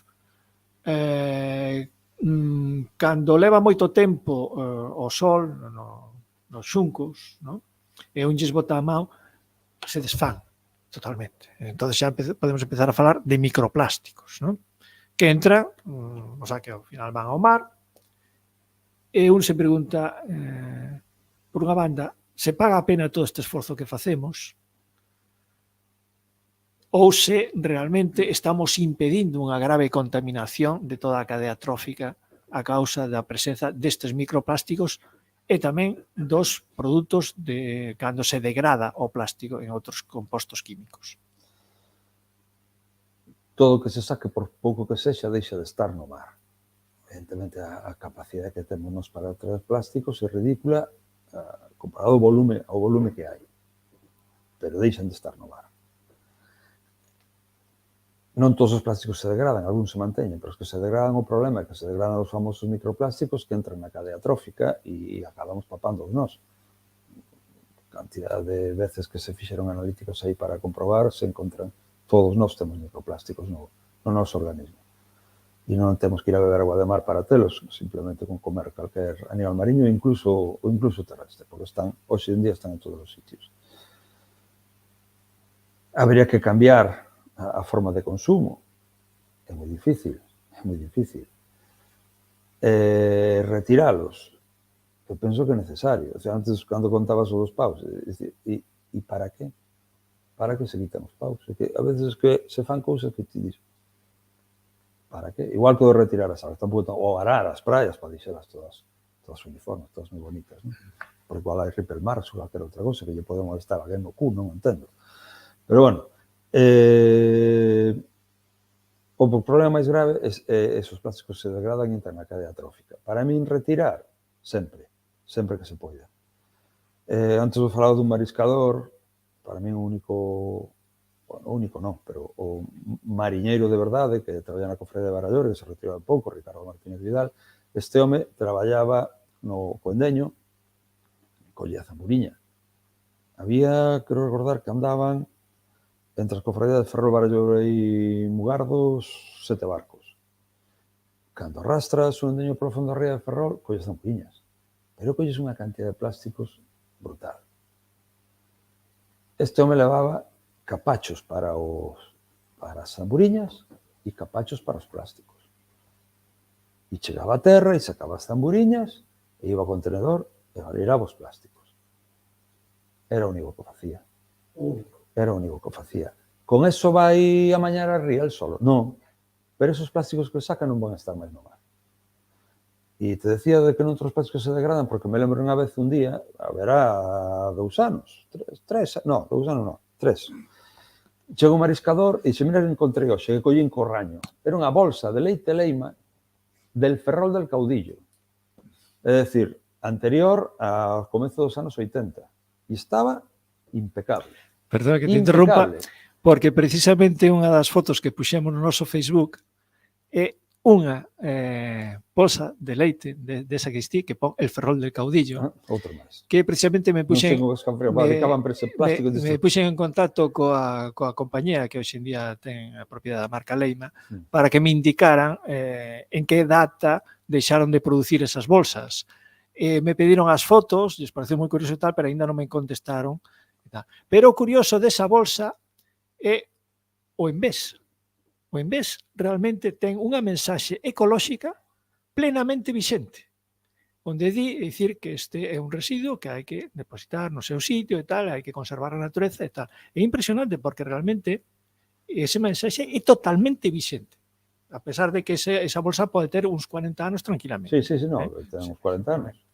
Te quería falar tamén de outros tipos de residuos, porque obviamente na ría atopamos de todo. O primeiro do que podemos falar é de que o pouco respeto a este hábitat, porque, bueno, pois atopas cosas que obviamente non arrastrou nin a marea nin o río. Hai que dicir con isto que no Porto de Betanzos, cando nos ven descargar as cousas, pois sempre hai as persoas maiores que están pasando por ali, e unha vez unha persoa defendendo o honor patrio dicía que todos os refugallos non eran de Betanzos, que os traía o mar. Claro, a mí me daba risa porque, claro, despois de un ano saindo todas as semanas coa lancha a recoller refugallos, sabes perfectamente que hai unha distribución moi curiosa dos refugallos ao longo da ría, varían totalmente dende o Porto de Betanzos hasta Ponte do Pedrido. É dicir, na Ponte do Pedrido hai moitos máis residuos de tipo de actividades pesqueiras, marisqueiras, das bateas, etcétera, non? En cambio, cando te acercas a Betanzos, pois se notan os caneiros porque hai botellas de todos os tipos de licores que te poidas imaginar. Se pode facer unha colección de botellas impresionante, non? Pero, bueno, isto é anecdótico porque tamén se atopan cousas como un retrete, que obviamente non trae as mareas ni leva as correntes do río, un cortacésped, unha escada de ferro, de metal, e precisamente na ecorregata que fixemos o sábado pasado trouxemos para o Porto unha plataforma de andamio de ferro que pesou 30 e pico kilos, obviamente tampouco levou a marea, en fin, cosas de todo tipo. Nós normalmente os produtos que consideramos normais, os depositamos nos contedores, normais entre comillas, separamos as rodas para que se traten por outra vía, ás veces atopamos baterías que tamén as separamos. E outro refugallo que atopamos que sí que nos está preocupando son as uralitas. Uralitas que, técnicamente planchas de fibrocemento das que na súa época fabricaban con amianto, un produto contaminante moi grave, moi perigoso, que cando se respira, é dicir, pode producir cáncer de pulmón cando se respira unha fibra deste material. Pero non sabemos que impacto ten no medio mariño. Pois che digo a verdade, con respecto ao amianto, imagino que seguirá o mesmo proceso que os microplásticos. Imagino, non xo podo decir, pero bueno, non só de pulmón, o amianto ou asbesto non só provoca cancro de pulmón. Sí, especialmente das vías respiratorias, pero non só das vías respiratorias. E imagino que no medio mariño tamén. O que non sei é a capacidade de degradación do fibrocemento no mar. Non sei se será moi elevado. Imagino que moi elevado non debe ser porque é un material que está feito precisamente para soportar auga, non debe de erosionarse ou destruirse con facilidade no medio mariño, a non ser que xa este rozando con algo. Entón, entendo... 40 anos. Entón, entendo que debe 40 anos que aguantar bastante tempo. Non o mismo que un ferro, outra cosa que se altera con moita rapidez. E me lembro nunha zona do fondo da ría de Ferrol, que fora con un patrón que ali puxemos unha escada para baixar daquela maneira, desde a vía do tren, pero unha zona que as mariscadoras tiñan que cruzar por ali e caeron algunhas e podíamos as caídas. Se puxo unha escada ali de ferro. Creo que durou 2 anos. Papou no mar. Se desfixo. Se desintegrou totalmente. Entón, hai materiais que se degradan rápido, outros non. Xa sabemos agora que non son a ría de Ferrol, sino máis sitios, as bolsas de leite leima del Ferrol del Caudillo son de alta resistencia e a uralita tamén ten bastante. Imagino que unha vez degradada si terá esa capacidade de poder, unha vez que está na auga, unha mexa cando filtra non distingue. É verdade que non come todo o que traga. O grave problema das bateas, por exemplo, non son o que caen os mexillos, sino que son as pseudoces dos mexillos, o que eles inxiren, e isto non o quero e o botan para baixo. Debaixo de cada batea é unha montaña de merda, literal. E gran parte dela é merda que non ten valor alimenticio, non? Están ali porque eles non o comen. Son os que se chaman pseudofeces porque non son feces realmente. Entón, non sei se os bivalvos o poden absorber ou non. Sei, por exemplo, un caso particular que o do reló, a dosinia soleta, que é un bivalvo que ten unha capacidade particular para acumular chumbo. E desde o ano 2006, creo que é, está prohibida a súa extracción en toda Galiza. Parece ser, na Universidade de Vigo estudaron, e parece ser que se acumula nos riles, en pequenos gránulos, e que non son bioacumulables, é dicir, que nos poderíamos comer esa dosinia, esos relós, o plato, tamén chamamos isto, a roa, que poderíamos comelo sin problema. Está en estudo, non se demostrou. Eles din que non, pero haberá que demostrarlo. Mellor non comelo. De momento está prohibida o seu consumo. É dicir, non todos funcionan igual. Por exemplo, outros bivalvos terán chumbo, pero non acumulan con a facilidade que acumula este. Incluso coas toxinas. A toxina amnésica é un problema para as vieiras. As vieiras acumulan toxina amnésica e tarda moitísimo en eliminala. Está prohibida a súa extracción e só se abre en períodos moi pequenos, precisamente porque dá alto en toxina amnésica. Ao lado das vieiras están outros bivalvos que non acumulan e eliminan. A vieira non. Entón, non todos funcionan igual, nin todos funcionan igual con os mesmos contaminantes.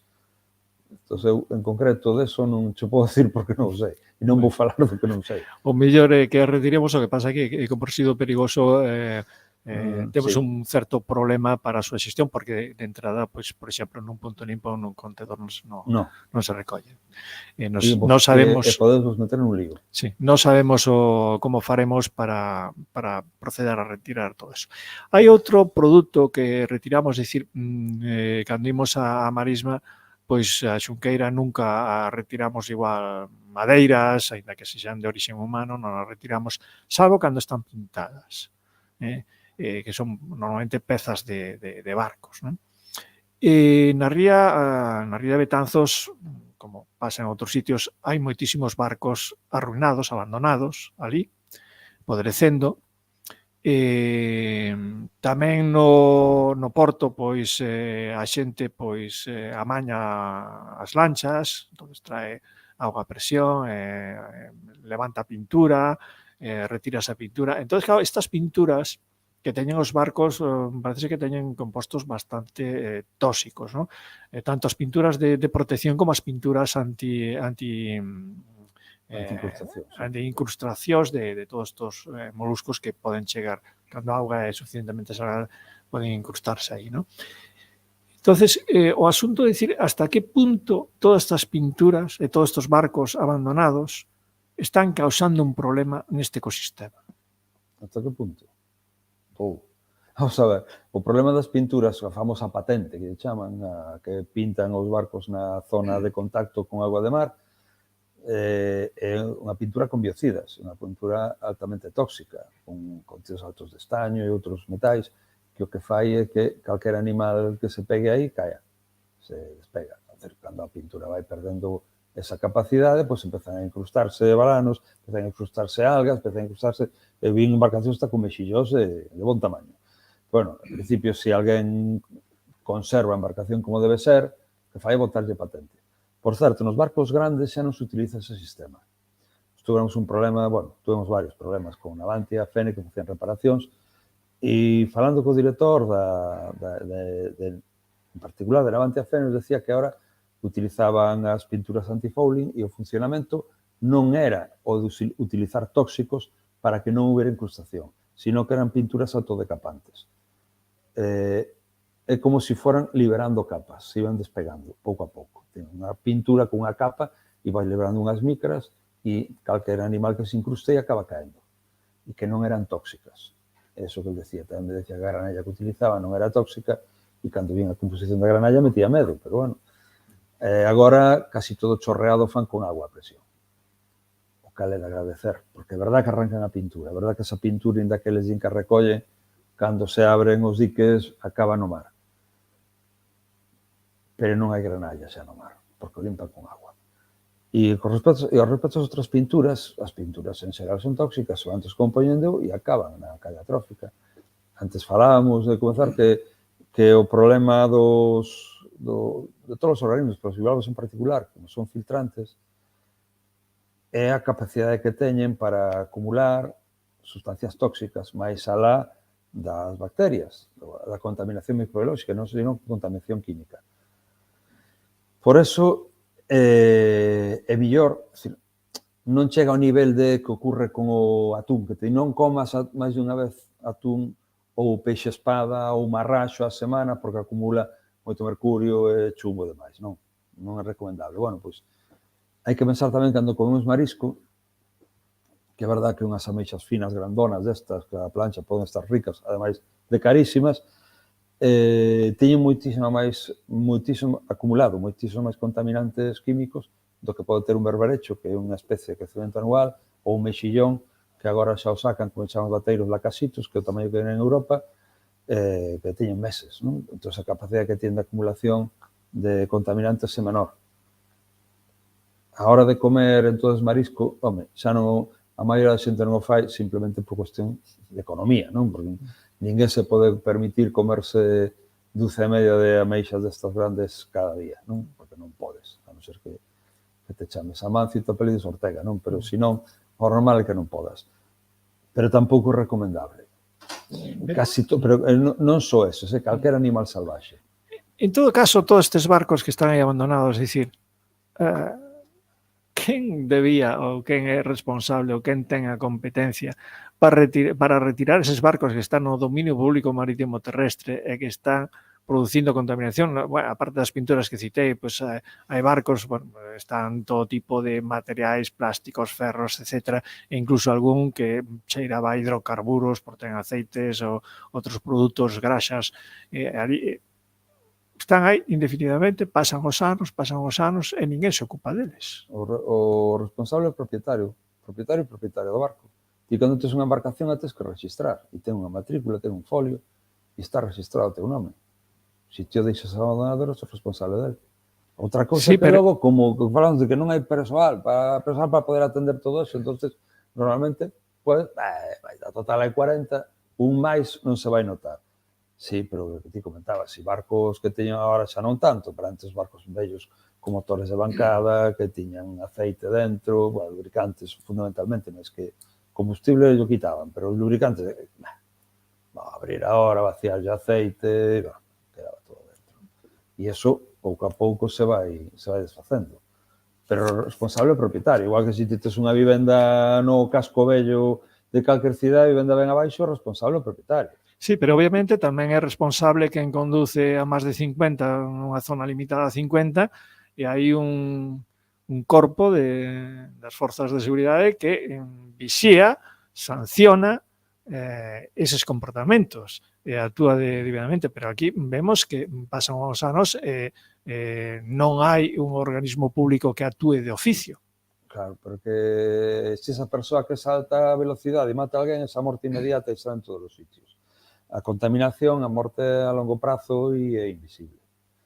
Entonces, antes, cando pasou de Minamata, pues antes de eso non había problema, se deixaba hasta que se descubriu os tempos.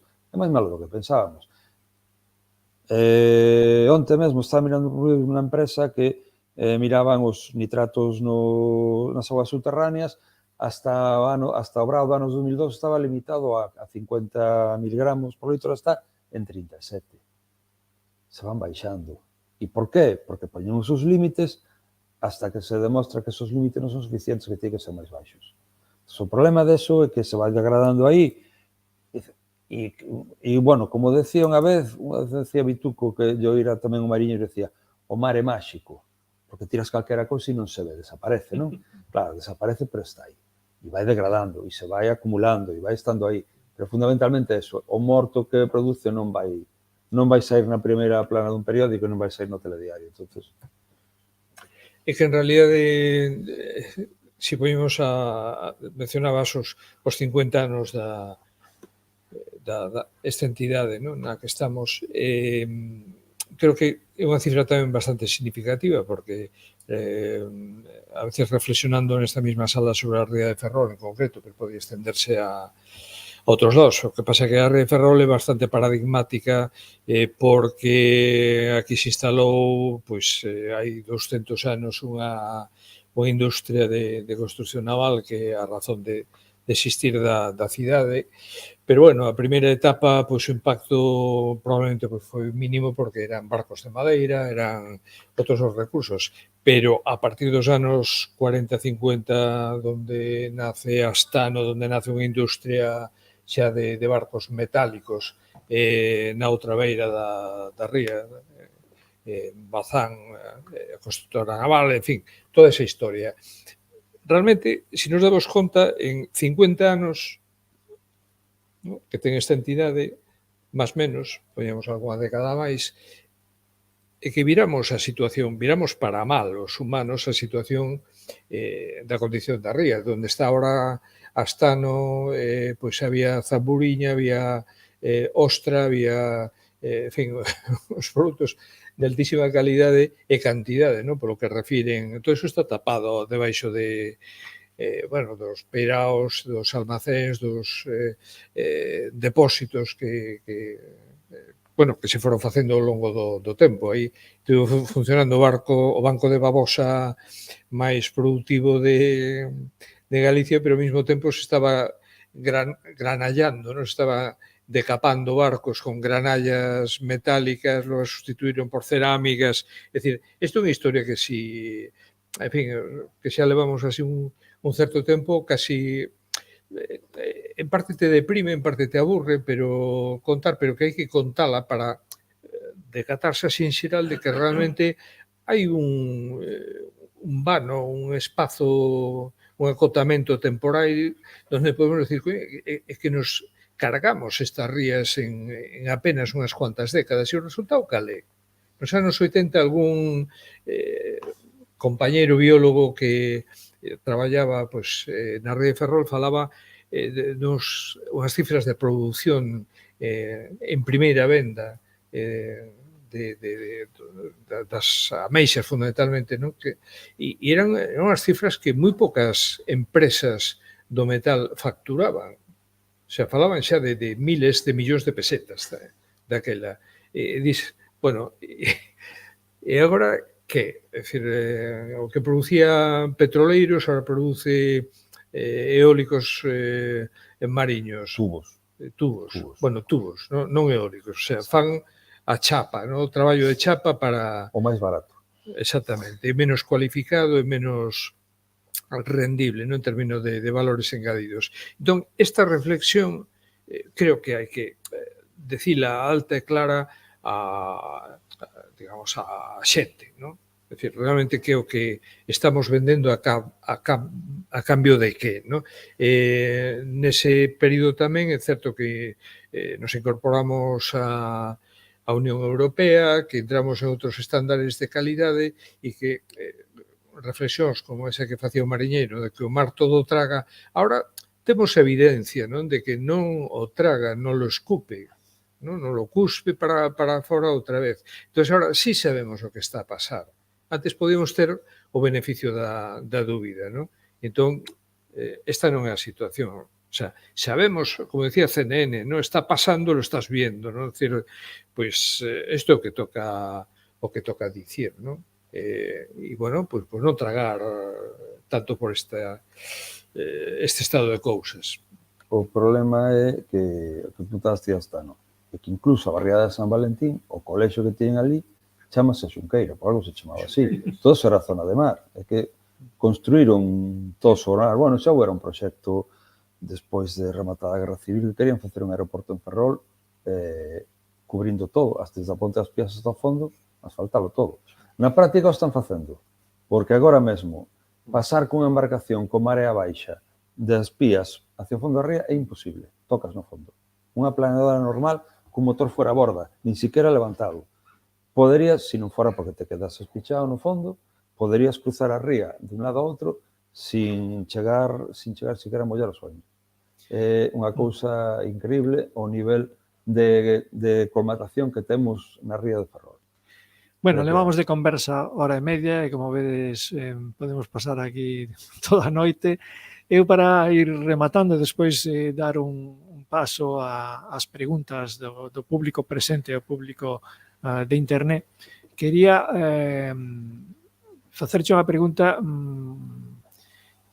que pode ser bastante complicada, é dicir, que é o que se pode facer ou se debería de facer actualmente en zonas como estas marismas que te estuvemos comentando, e me gustaría que diferenciaras entre as cousas que debería de facer quen pode facelas como administración e outras que son as cousas que pode facer unha entidade pequena como Fragas do Mandeo, actuacións hasta onde pode chegar cos recursos que temos. Eu sumo esa pregunta, que poderían facer, que boas prácticas poderían facer os mariscadores? Me parece unha boa pregunta. Como se decir, me alegro que me hagas esa pregunta. A administración pode facer moito, se quere. O problema é que a administración actúa nos momentos en que se ve obligada a actuar. Depende da presión que haxa. Se non hai presión, pasa. Cando hai presión, actúa. Un exemplo, a autoestrada do Atlántico. Desde Guísamo hasta aquí nunca chegaba. Hasta que caeu a Ponte das Pías, a xente montou en cólera porque había que dar unha volta enorme e rapidamente fixeron o cacho ese que faltaba. Todo depende da presión que exista. Por que se está actuando, como se está actuando nas rías, con total impunidade por parte de todo o mundo e non se fai nada? Porque non hai presión en defensa do medio natural, non existe. Aquí se fai calquera cousa para a defensa da ría e somos 4. 4, literalmente, 4. Entonces, hai que presionar a administración, pero para esa xente ten que ser consciente. Entón, para min, o traballo fundamental das asociacións medioambientalistas é a educación, non hai outra. Nós temos a sorte de... Eu, a sorte de xente que me precedeu e o que poden facer eu, xente como Xan Silvar, xa estuvo desde o principio, que conseguiron facer toda a colección que hai, facer este museo, que sirve para que a xente coñeza un pouco. Eu comentaba antes que empezamos a falar, cando estaba na Cofradía de Barallobre, se propuxen a Cofradía, pareceu ben, convidar a todos os colexios da ría que pasaran por ali, lles poñen por un pointos, levaba pola praia para que viran, in situ como era, para que coñeceran onde vivía. Para min resultaba increíble poñerlles, porque, a ver, por ben para nenos non lles soltaba un rollo, poñía fotos de peixes, de cousas, e lles preguntaba, que é isto, que é isto, que é isto. Daba igual o peixe que lles puxera. Todos eran o atún ou sardiña. Daba igual o que lles puxera. Entón eran sempre o mismo, non? O descoñecemento era total e absoluto. Vivindo ao redor da ría, porque se pregunto a alguén que vive en Rábade, pois o podo entender. Pero que lle pregunte un rapaz de Neda, ou de Mugardos, ou de Feno, ou de Ferrol, ou de Narón, e que non saiban o que son animais que os teñen aí, a nada, a 10 metros onde viven, só me levei unha sorpresa que chega a un colexio e lles pregunten, e sabían, e dixen, pero vos de que colexio sois? Somos de Pontedeu, me dixen, vale, e parece que conocen algo máis. Entonces, educación. Procurar chegar a onde se poda e difundir o coñecemento do medio e actividades de formación, porque se non coñecemos o que temos, malamente vamos defender. E o problema é que non coñecemos o que temos. Temos unha riqueza inmensa, e unha capacidade inmensa, pero non a coñecemos. Non temos nin idea o que temos, pero nin idea. E o que decía ao principio, a administración vai actuar en función da presión. Para que se fixeran os dragados da ría de Burgo, tuvo que pasar de todo, de todo. E ao final se fixo por un pacto de investidura. Porque o BNG puxo unha condición, entre as condicións que lle puxo o PSOE, das que cumpliu, que non cumpliu todas, fixo da autoestrada, o de eliminar a pesa volta e o dragado da ría de Burgo. Esas xe fixeron. Pero tuvo que pasar por eso. E por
e a presión vai a vela en canto a xente teña coñecemento do seu entorno. E no que poidamos, as asociacións medioambientalistas, a nosa obriga é dar a coñecer o noso entorno, coa capacidade limitada que podamos ter. Pero penso que temos que estar orientados hacia aí. Entonces, como nós temos o lema na sociedade de coñecer, de investigar, bueno, e de divulgar e de denunciar tamén. Pero a parte de divulgación é unha parte importante nosa. E o que me decías dos mariscadores. En cada administración temos que facer presión e que se poñan as pilas. Pero dime ese top 5 de cousas que recomendarías por importancia para mellorar unha ría. Falas, por exemplo, das infraestructuras, da contaminación, das depuradoras. Que top 5 de cousas farías nunha ría como a ría de Betanzos, como a ría de Ferrol? Ponlle nome a eso que lle temos que pedir á administración con urgencia. Bueno, primeiro, teria que haber un sistema de depuración eficaz, é dicir, un sistema separativo con recollida das primeiras aguas de vertidos. Si seguimos botando merda ao mar, é imposible acometer ningún outro tipo de recuperación. É dicir, temos que parar de botar lixo ao mar. Unha vez que paremos de botar lixo ao mar, temos que empezar a mirar que é o que se pode facer, evidentemente, primeiro que sexa máis doado e máis barato, máis que provocaría unha recuperación máis rápida. Fundamentalmente, infraestructuras que están construídas sin xeito ningún. Falaba na ría de Ares do espigón de Sada, que está afectando a toda a zona, e de aí incluído Mandeo, e acelerando o proceso de colmatación. Na ría de Ferrol serían moitas situacións, pero e en todas as rías temos cantidad de portos construídos onde non deben estar, que eso xa é máis complicado, pero un espigón ou calquera outra estructura se pode modificar de xeito que permita a circulación da auga. Eu podo ter unha estructura que me sirva de rompeolas flotante que permita a circulación de auga en profundidade, rompo o tren de olas que pode vir cando hai un temporal, pero deixo circular a auga. Con eso recuperaría esa circulación marina que existía antes. Hai moitas actuacións que se poden facer e que non son tan caras e que poderían recuperar a capacidade productiva. E despois hai zonas que seriamente hai que empezar a pensar en dragar. Igual que se está dragando a ría do Burgo, igual que se dragou a Baía de Portmán, hai zonas que hai que dragar. Ou eso, ou renunciar. O que falábamos antes, de que decías que tocabades no fondo, está pasando mismo na ría de Ferrol, é que cando perdes profundidade, é o que está se perdendo un espacio marino, porque ao final tiñas unha zona que tiña o seu inframareal, unha zona intermareal, e o convirtes en un intermareal. Pero eses dragados serían como opcións finais, o sea, últimas opcións. Sí. Primeiro hai que mellorar que a auga circule con certa velocidade, que non haxa eses depósitos. Supoño que os recheos sería outra cousa que habría que eliminar. Que é o que estaba falando das infraestructuras, me refería aos recheos. Vale. Pero esa velocidade, posiblemente, pois evítenos co dragado da ría do Burgo, tivemos moito que falar aí. Aí hai moita tela que cortar. Se están gastando 53 millones de euros aí. 53 millones de euros para cementar 2 ou 3 hectáreas de sistema natural. 6 hectáreas. A ver, o dragado da ría do Burgo... Nos, as entidades conservacionistas, e todas nos unimos no seu momento, non é ni puñetero caso, pero sí nos oponíamos a esta aberración que estamos asistindo diariamente. E ainda está en proceso e se está gastando un montón de cartas. Sí, a ver, o dragado da ría do Burgo non está feito como se debería facer, porque non pode ser limpar un sitio, levantar o fogo e meter a merda debaixo. Eso non é limpar. E o que está facendo na ría do Burgo é sacar a merda dun lado, botala no outro, renuncia este cacho para ganar aí, non, ou recuperas ou non recuperas. Cómete o que dragas, fai o que queiras con el, pero non o pode deixar aí ni movelo para outro sitio. Non está feito como se debe facer. Moita tela eso. E, bueno, dos mariscadores. Dos mariscadores, ben. Eu creo que hai que distinguir, ainda que falamos de mariscadores en xeral, primeiro hai que decir unha cousa. No marisqueo, igual que en calquera outro oficio, hai de todo. Hai de todo. Hai boa xente e hai sinvergüenzas. Hainos en todos os sitios. O problema é que normalmente a xente que accede ao marisqueo é porque non pudo acceder a outro oficio. E son xente normalmente con pouca formación. Desgraciadamente. Non porque non quixeran estudiar, sino porque na maior parte dos casos non tuveron posibilidade de facelo. Eso quere decir, pois que teñen bastante pouco coñecemento, en gran parte, en outra non, non é o mismo aquí, que pode acontecer, por exemplo, nas Rías Baixas, onde hai unha tradición de marisqueo e vai de xeración en xeración desde hai moitos anos, e coñecen o mar e viven a carón do mar. Pero, como os comentaba antes, esos rapaces e rapazas da Ría de Ferrol, moitos do que son os mariscadores hai uns anos eran así. Xente que non tiña nin idea, e chega ali e se deixan guiar por outros que eran como eles e que non tiñan nin idea. Eu tiño visto, me lembro unha vez que había que sementar marisco e empezaron, vexo 2 ou 3 que están facendo regos. E eu, pero que estás facendo? Nós que estamos cavando para sementar, porque eu dicía, cavar unha zona. Porque cando cavar unha zona se refiron remover unha zona. E ti tiras as ameixas en riba e as ameixas se enterran. Nunca hai que enterrar as ameixas, tes que deixalas que se enterren. Por qué? Porque ti cando andas movendo as ameixas, berberechos, cal outro bivalvo, unha parte delas se estresan, se rompen, morren. Si ti as enterras, o que estás facendo é poñer en risco as outras ao redor, porque unha vez que as enterras e están mortas ou a punto de morrer, podrecen e contaminan todo o que é ao redor. Ti as tiras, as que están vivas se enterran, as que están mortas quedan arriba, xa virán cangrexos, calquer outro bicho e comerán os cadáveres, pero as que están abaixo sobreviven. Bueno, pois as mulleres facían regos, tiraban as ameixas e logo o tapaban. Dixo, pero que estades facendo? Plantando patacas. Dice, é mellor así xa se enterran. Dixo, pero as ameixas non se enterran de calquera maneira. Ti cando non te das conta que non están, que sempre están na mesma posición. Pero así xa se enterran. Dixo, non se vos ocurra facer eso. Quides matar a mitad das ameixas. Menos mal que non estaba moi apretado, pero bueno, pero como eso outras moitas cosas, falta formación. Un dos traballos que tínhamos en ciencias técnicas era teóricamente a formación. Na práctica, nos limitábamos a facer malamente o traballo que tíamos que facer para a Consellería do Mar e facer traballos da cofradía que pouco tiñan, máis que pouco, nada tiñan que ver con o noso traballo, calquer tipo de traballo, e o pouco tempo que nos quedaba libre, pois dedicalo á formación e a veces a sobrevivir ou dar cabezazos contra unha pared, porque a veces eran situacións desesperantes. Maite sabeo ben que isto leva máis tempo que mí nese mundo. Falta formación e porque os cursos que lles dan os mariscadores, teóricamente, me empezar a traballar de mariscadores, dan uns cursos que son ridículos e sin sentido, donde os dá na maior parte xente que simplemente fixe un curso para dar esos cursos e non ten relación en absoluto co medio marino e non coñece en absoluto o que é todo eso. Pero, Césio, para facer limpezas non hai que ter unha formación. Fragas do Mandeo leva quitada 34 limpezas, te podo decir por experiencia propia e o caso de Miño, fanse limpezas. Desde hai 3 anos ou 4, que empezaron a meter nos proxectos, no mes de febreiro salen proxectos, e por fin, porque levábamos anos pedíndoos, meteron as limpezas. Dan un diñeiro moi limitado para que se fagan limpezas. Limpezas que temos que xustificar gramo por gramo de cada unha das cosas que se fan. Me parece ben. Nos dá un traballo terrible, pero me parece ben. E os mariscadores, cando empezan a sacar, empezan a ver tamén, dicen, carallo, pero parecía que non había tanto. E claro, sacas un contenedor de vidro, de azulexos, de non sei que, bueno, empezas a sacar ali cousas que dices, increíble, non? O que había aquí. Fanse limpezas. Me consta que por lo menos nas cofradías de Barallobre, me refiro a que está aquí cercana, de Barallobre, de Mugardos e de Miño, fanse limpezas. E se fan limpezas específicas. Eu sei que na zona do Mandeo sacaron moitísimos plásticos, non? Fanse limpezas. Pero non checan as limpezas, hai que facer máis cousas. Eles teñen que coñecer ben o que é. Non é necesario que saiban cal é o sifón inhalante e cal é o sifón inhalante dunha meixa ou como funcionan as branquias. Eso non necesita.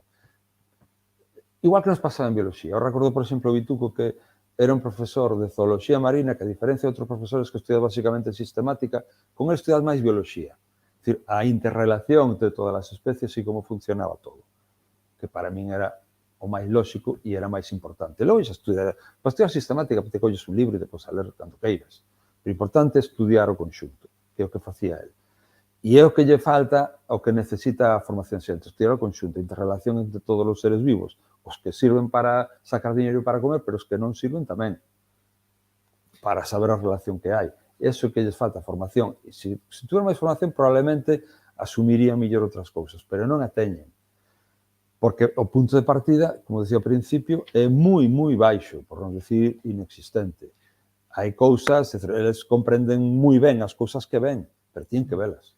Falando de interrelacións, non sería importante que as confrarías se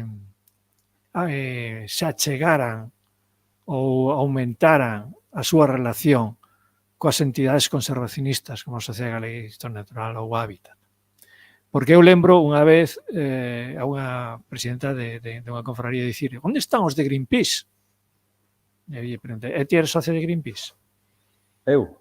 Non, ela. Se era socio de Greenpeace. Eu non considero a Greenpeace unha asociación medioambientalista. Bueno, deixando a parte de como é Greenpeace ou deixa de Greenpeace, quero dicir, podía citar calquera outra entidade conservacionista, é dicir, oye, realmente Hábitat ou a Sociedade de Historia Natural irán a tratar os temas ali onde os seus socios digan, non onde digan outras persoas. Pero se estreitas lazos con outras entidades, podes chegar a unir forzas e traballar na mesma dirección, porque creo que hai a pregunta de Santi de antes vai porque realmente non están moi distanciados, están moi próximos aos intereses das confrarías e das entidades conservacionistas. Claro, están.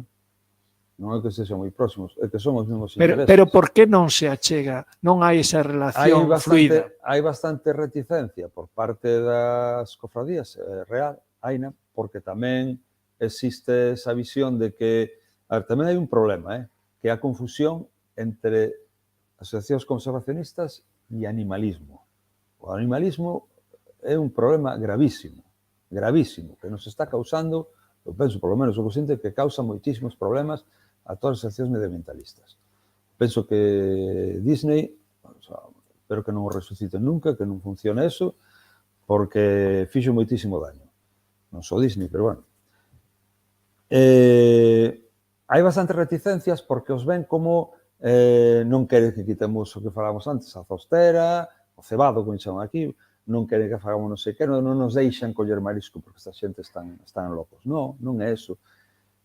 Eles nin coñecen, eles o mundo ese, nin desde as asociacións medioambientalistas tampouco se coñece o que é o mundo marisqueo, que é un mundo moi particular, tamén é un mundo moi pechado. E por parte da administración, onde que teóricamente se debería fomentar eso, non se fomenta eso. Porque probablemente non, seguramente a asociación entre marisqueo e asociacións medioambientalistas lle pode dar máis un problema de cabeza a administración.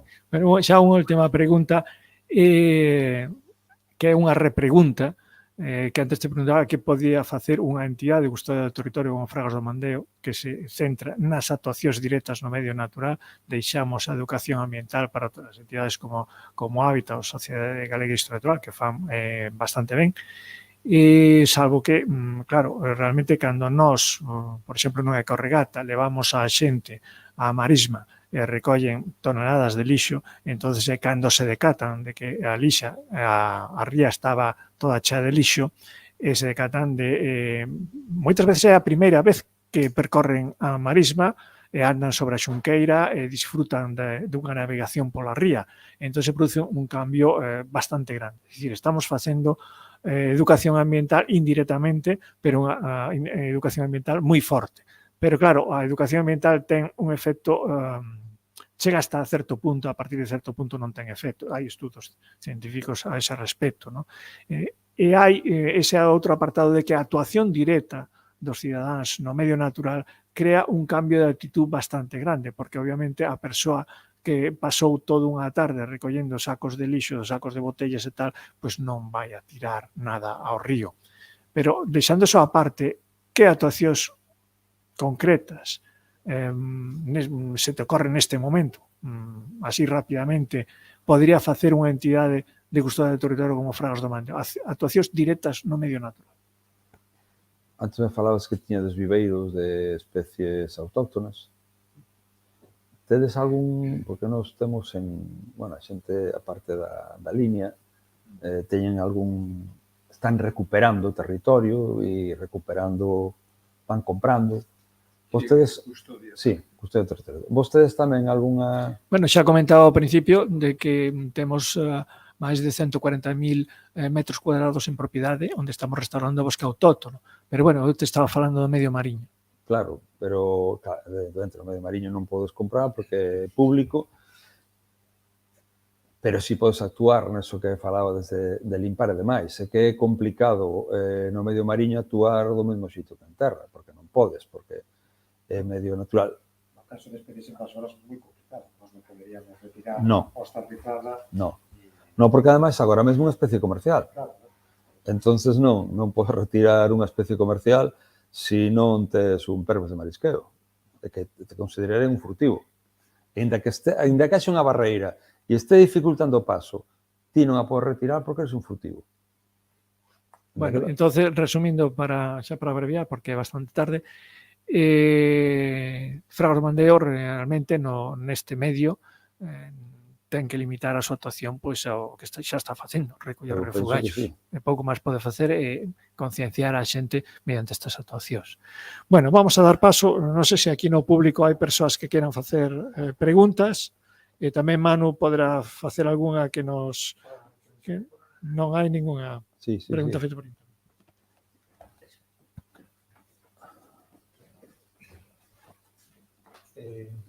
Hola, que tal? Quería comentarche simplemente como biólogo mariño dentro do que é a ría de Ares e de Betanzos, pois as pradeiras de Zostera, tanto Nolti como Mariña, con as dúas as zonas que hai pequenas zonas donde tarda en implantarse, como poden ser a propia playa da Alameda, na desembocadura do río Lambre, que hai pequenas zonas, pero hai outras zonas que son 15 hectáreas, como na playa de Sada, como a propia ría de Pontedeume, como en Redes, como en Ares, etc. Entón, desde un punto de vista do ecosistema da ría, dáse ya importancia suficiente ás pradeiras de xebra ou de ceba, Sí, dáse ya pradeira, os mariscadores, os biólogos mariños, os que traballades no medio mariño, dáse importancia a ese ecosistema como refuxio de especies, como fomento da biodiversidade, como clarificación de augas, como unha decantación de sedimentos, etc. É dicir, e despois como conviven os mariscadores con estas pradeiras cando estas teñen altas densidades. Gústalles, non lles gusta, por eles serían eliminadas do medio, a pesar de que, e bueno, non só eles, porque antes de que pases a contestar, recordo que a Praia de Sada tiña un proxecto de regeneración, entre comillas, do ano 2017 que se paralizou, un pouco paralizouse, pero que en calquer momento vaise volver a retomar, eso está clarísimo, non polos 8 mariscadores que pode haber censados en Sada, que é da Cofradía de Miño, sino por intereses turísticos, entre comillas, ou de intereses turísticos. Sí, a ver, os biólogos que traballan nas cofradías, ciencias técnicas que nas cofradías, sabemos perfectamente a importancia que ten o cebado, a ceba, bueno, a zostera. Ainda que non para o marisqueo, pero sí para outras especies, porque, como comentaba antes, hai que entenderlo como un todo, o medio marino, non son só especies comerciais. E as especies comerciais non poden sobrevivir sin as non comerciais e viceversa, non? Para os mariscadores, para eles é un problema. Para eles é un problema porque onde hai zostera non hai ameixa. Entón, eles o que queren é erradicala. É complicado a convivencia entre mariscadores e zostera. Así de unha maneira, a sorte que hai, dentro de todo, é que non son extensións demasiado grandes, por desgracia. Non son, porque son zonas que, ademais, son zonas de alevinaxe e zonas que utilizan para vivir moitos alevins e larvas de moitos animais. Están moi reducidas e se sobreviven esas zonas que ti comentaches precisamente porque hai marisqueo en Miño e marisqueo en Pontedeume e se acabou. E se acabou. Se realmente houbera en Ares, con cofradía que hai, houbera marisqueo, se realmente houbera en Sada marisqueo, ou en Orbeo houbera marisqueo, todas as cofradías que hai, houbera autorizacións de bancos marisqueiros dentro da ría, probablemente esa superficie de zostera sería menor. Sería menor, pero simplemente pola actividade deles, ainda que non a erradiquen, simplemente pola actividade deles, de estar cavando continuamente, é difícil que se implante, porque tarda un tempo desde que se implanta e crece demais. Eu me sorprendín durante o plan de dinamización marisqueira da Ría de Ferrol, que chamaron así, para mí foi unha auténtica aberración que fixeron aí, pero hubo meses de non extracción e hubo unha proliferación de zostera na Praia de Maniños, que era unha praia no que non existía. Se existía en Barallobre, pero en Maniños non había. Expandiuse ali e pouco a pouco, unha vez que empezaron a desarrollar, se foi retirando. Non cavan xusto en Ribadela, porque en Ribadela non hai, pero van cavando ao redor e cada vez hai menos. Tamén hai no inframareal, pero como no inframareal traballan cos raños, pois aí levantan todo. Entonces dá igual. Dá igual. É o que falaba antes de comenzar, que falábamos das famosas reservas estas de pesca, que os mariscadores, os mariñeiros que queren pescar, canto máis espacio para pescar, millor. O que teñen que comprender tamén a dinámica mariña, que non a comprenden. Eles saben moi ben moitas cousas, pero a dinámica mariña en xeral non a comprende. E se eu teño 5 bancos pesqueiros e desos 5 deixo 2 sin tocar, nos 3 que me quedan vou ter moito máis peixe. Moito máis peixe. E ademais teño 2 sin tocar que me permiten ter unha biodiversidade brutal porque non vou estar actuando con ele, en riba deles. Eles o que queren é ter os 5 bancos pesqueiros e traballar nos 5 bancos pesqueiros. Habría que explicar o outro. É complicado. É moi complicado. Entón, a relación entre marisqueo e zostera, mala, moi mala. Eu quería facerte unha pregunta en relación a isto. Temos dúas especies, a zostera marina e a zostera nolti. A zostera nolti, coa marea baixa, queda en seco. Entonces, existe algún tipo de relación de sinerxía entre a zostera nolti, que queda en seco, e a zostera marina, que está en augas máis profundas, do tipo de que existe a migración de organismos coa marea, a baixamar, dunha pradeira de zostera a outro tipo de zostera? A ver, a zostera nolti é verdade que está en intermareal, que hai zonas, por exemplo, na Río Ferrol, que é zostera marina, en zona intermareal tamén. E normalmente está a zostera nolti máis a zona intermareal e a zostera marina máis hacia máis profundidade, pero están implicadas as dúas. Non unha está aquí e outra está aquí. Están as dúas mesturadas e os organismos marinos se desplazan entre unha e outra sin problema. O sea, entonces, durante as mareas, aparte dos organismos que cando baixa marea se enterran na area ou no fango, haberá outros que están migrando desas zonas á zona de máis profunda, onde tamén hai zostera. Unha das especies que vive en zona de zostera é o cabaliño de mar. O cabaliño de mar en seco non queda. Se vai mover.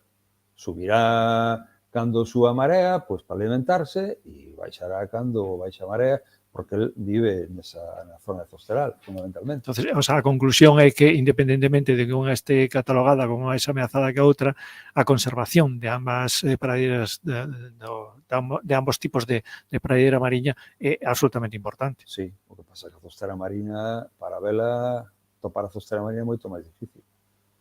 É moito máis difícil, hai moi pouca.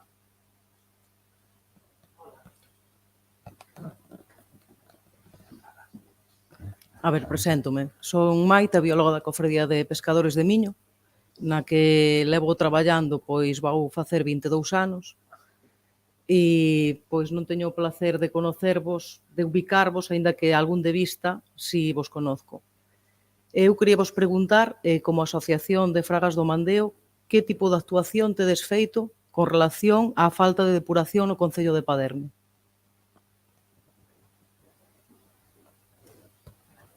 En este caso, Maite se foi a pregunta porque a sufre, ela.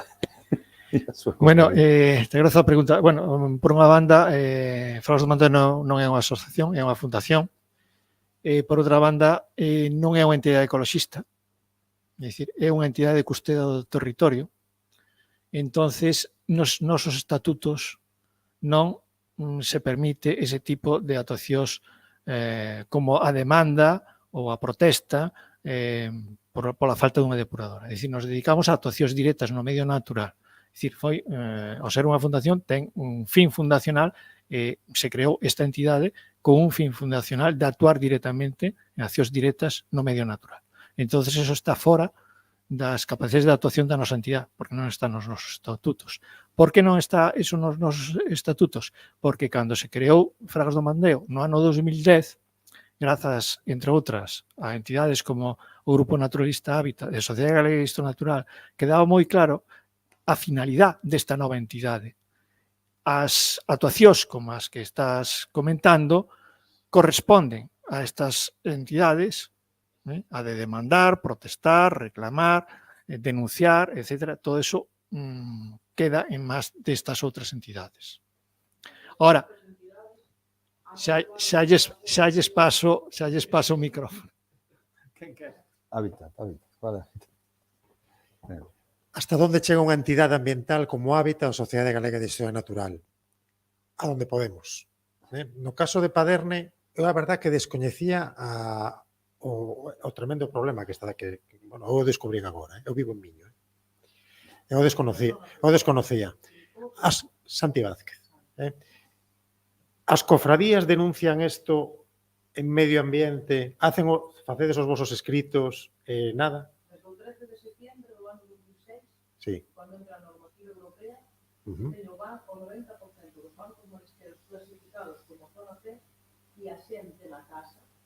E paso de ter 45 personas en activo entre 22, porque non se pode aumentar o número de termes, porque non hai recursos para extraer pola alta contaminación que hai, en concreto, na zona do Pedreiro. Eu che pregunto, o problema é Paderne ou será Bergondo co seu polígono ou será Betanzos? Digo, está centrado en Paderne. Paderne... Sí. Paderne ten 7 decantadoras que non depuradoras. Sí. O presidente da Obras de Galicia, que aquela xa no ano 2002 de diferencia entre unha depuradora e unha decantadora, quere dicir que non solamente non depura, sino que nos han aumentado a merda en 7 puntos. 7 puntos que están a escasos metros dos bancos marisqueros e que casualmente, que entre unhas casualidades, son as zonas de maior proliferación de magallán activas. Quero dicir que unha especie invasora non se asenta aquí por casualidade. E se te vas fora, a buscarte a vida, te vas a un sitio donde teñas mellores condicións de vida. Pois as especies invasoras son tamén o mismo, un sitio donde estén recollidas dos medios meteorológicos adversos e donde teñan nutrientes. E esas dúas condicións se van perfectamente na ría do Pedreiro. E ahora mismo, pois, son a depuradora natural que ten a ría. Por eso temos a cobertura que temos. O que non temos, como cofradía, é un plan de comercialización en activos, porque como en todo, o cliente, os que comemos, a toda a xente, tens que acostumbrarte a paladar, a probar novas cousas. Por tanto, temos a comercialización que temos moi complicado, o cual, se vos conocer a xente que te ir a comprar as 3 gigas, eu teño 22 personas que están dispuestas a sacar de aí toda a casos 3 gigas que se poda, evidentemente, porque non solamente lle está afectando a especies comerciales que temos sometidas a plan de explotación, sino a outras especies, como por exemplo o plan de explotación de poliquetos, que é o máis antigo de Galicia, o fixen eu no ano 2002, sobre todo a especie Diopatra neapolitana, especie moi importante como bioindicador a nivel contaminación, e é unha especie que ademais vive en estreita simbiosis cas crías de berberecho, é dicir, ao redor dos tubos de Diopatra sempre vas a ver cría de berberecho. Si teño un asentamento desbordado, que é o noso caso, de Casostrea gigas, eses espacios, efectivamente. Entonces, eu ano pasado fixemos unha limpieza de 44 toneladas de Casostrea gigas que se foi para incineración e 3 meses despois se vía en esa zona a proliferación de unha densidade considerable de Diopatra neapolitana. Quero dicir que tamén é unha especie comercial porque nos vendemos cebo vivo.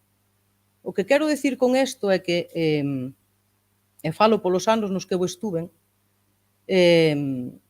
denunciamos sempre todo, absolutamente todo. Temos máis problemas co de contaminación, pero sobre todo o problema de contaminación porque con eso se perderon puestos de traballo. Quero dicir, o mariscador non entende, nin eu mesma entendo, como se pode catalogar unha zona como Rede Natura 2000 cando non ten un saneamento. Eso non entende nadie. Vale? Entón, os grupos ecologistas, pois mira, perdona un segundiño co que dicía usted, me imagino eu a persona que lle dixo a usted onde estaban os grupos ecologistas cando foi o de Fadesa, pois eu tamén digo onde estaban, porque non veu naide. Nos vimos moi solos, con un marrón de 5 anos de lodos, de metro e medio de espesor. Sí, coñecemos o problema. O que quería dicir eu... Por encima. Sí, pero espera un momento. O que quería dicir eu con esa anécdota é que o que fan as entidades ecologistas, como pode facer unha asociación cultural, é o que deciden os seus socios facer. De acordo? Escollen unha xunta directiva e dicen, bueno, pues nos vamos a dedicar a isto ou isto. O Grupo Naturalista Hábitat actúa en en un montón de territorio e dicir, bueno, pois temos as forzas que temos, e dicir, bueno, pois vamos a actuar en este punto, este punto, este punto, este tema, este tema, este tema. O mesmo lle pasa a Sociedade Galega de Historia Natural, que ten que extender toda a súa rede por toda Galicia. Galicia é moi grande. Claro, esta persoa falaba de Greenpeace como unha grande organización, independentemente dos comentarios de Cesio, que non vamos a entrar neso. É dicir, claro, Greenpeace pues, igual está preocupado polas baleas ali no Ártico ou tal, é dicir, como para acordarse de Miño ou de Betanzos, non? É dicir, esas entidades pues, fan o que deciden os seus socios. Os mariscadores poden ser socios do Grupo Naturalista e da Sociedade Galega de Historia Natural. Poden afiliarse e, digamos, forzar ou comentar para que as súas xuntas directivas actúen. Pero aparte de eso, de que como individuos poidan facer eso, tamén é certo que antes, cando preguntaba a Cesio sobre as potencialidades de cooperación, de estreitar lazos, é aquí un caso clarísimo, porque no momento dado en que a Cofradía de Miño fai unha denuncia da depuración de augas de Paderne, nese momento exacto que tedes feito escrito, os tiverades posto en contacto co Grupo Naturalista Hábitat e coa Sociedade Galega de Historia Natural e con outros grupos ecologistas de Galicia, seguramente asinarían ese documento a canda vos. Vamos a ver. Entonces, a denuncia chega á Xunta, non somente é a denuncia da cofradía, senón é a cofradía e 5, 6, 7 entidades máis. Nos conseguimos que Augas de Galicia era 2 millóns de euros para a ejecución da depuradora de Paderne.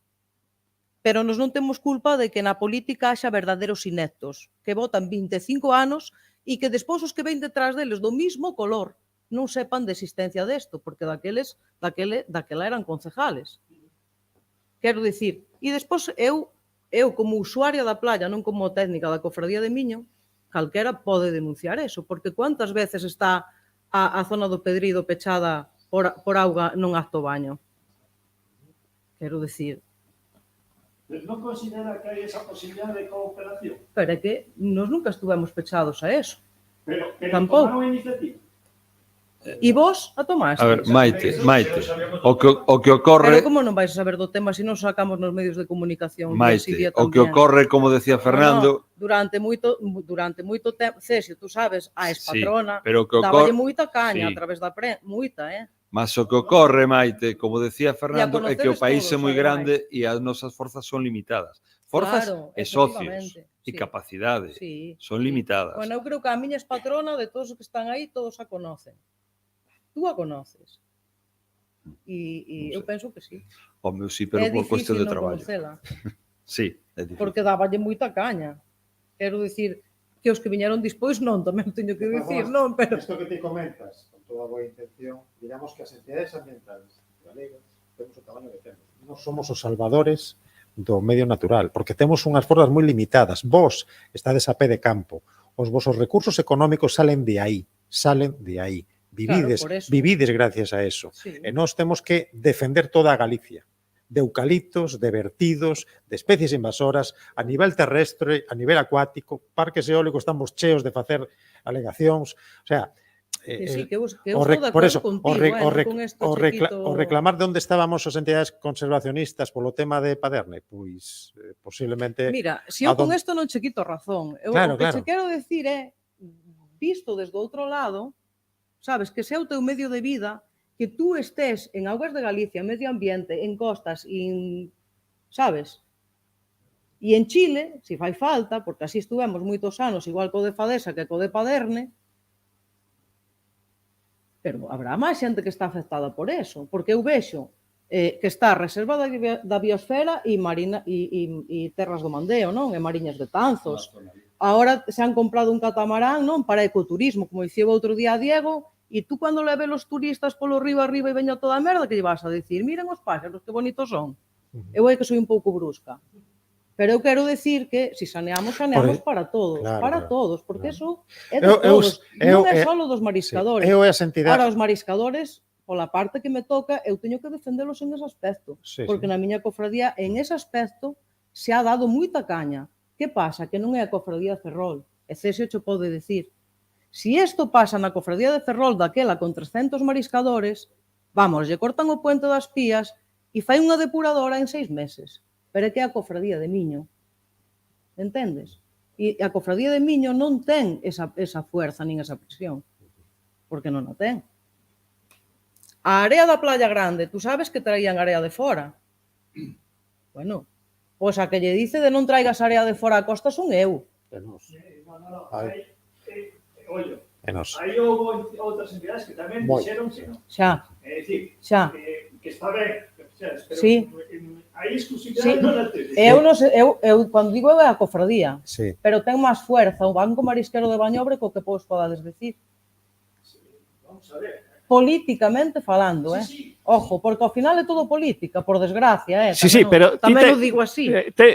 Tes que ter en conta que as Eu entidades... non soy naide, quero dicir, cando falo eu digo a cofradía, vamos. Sí, sí, non... pero quero dicir, tens que ter en conta que cando se denunciou esa, decir, de que se estaban traendo, que eran áreas da Praia de Alba que estaban contaminadas, se trouxeron para a Praia de Grande de Miño, tamén houve outras entidades que se queixaron. Xa o sei. Pero tampouco, o sea, non teñen tampouco a forza da cofradía de Barallobre. É dicir, realmente hoxe en día a Xunta de Galicia bueno, non quero dicir que non fai ningún caso as entidades conservacionistas, pero case, porque escoitando as declaracións do presidente da Sociedade Galega de Historia Natural, poderíamos dicir que non se respeta absolutamente o medio natural aquí en Galicia. Claro. Absolutamente nada. A Xunta non lle interesa se é certo o que di o presidente da Sociedade Galega de Historia Natural. Entón, en esta tesitura, o que hai que falar é dicir, bueno, vamos a axudarnos mutuamente, porque canto mellor este a ría, a marisma ou intermareal, mellor para os mariscadores e mellor para toda a biodiversidade. Entón, é dicir, todos saímos beneficiados, salvo ese punto concreto que pode ser o problema dos zosterais, no resto, creo que se coincide...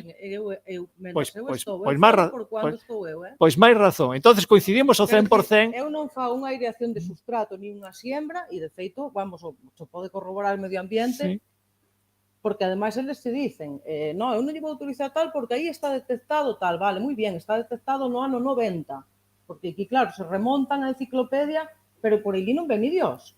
Non veis a nadie, vale? Sí. Entón, eu digo yo ao funcionario de turno, moi bien, se usted se fía de min, eu fagolle fotos, poñolle a miña firma e lle fago informe. E se non terá usted que mandar ao técnico correspondiente que veña a comprobar que aquí non hai. Sí, sí, pero que non estamos dicindo que se este facendo. É dicir, con isto o que está ratificando é que coincidimos o 100%. Totalmente. E no caso da Zostera hai que lembrar que está protegida por un convenio internacional, o OSPAR, é dicir, que sería un delito ecolóxico. Entonces, é dicir, totalmente de acordo. Antes comentaba, como se declara Rede Natura un espazo tan contaminado? A situación, creo que a pregunta é ao revés. Como se contamina un espazo que é de Rede Natura? Bueno, eu creo que é previa a contaminación. É previa no tempo, porque obviamente a Rede Natura nace no ano 92. E o que vivo en Betanzos dende hai máis de medio século, sei perfectamente que se estaba contaminando hai máis de medio século. Claro, por eso digo. Pero quero dicir, eso non quita que o espazo este contaminado, non quere dicir que non teña valores naturais, ten moito valor natural. Entón, o que hai que deixar de facer é contaminalo.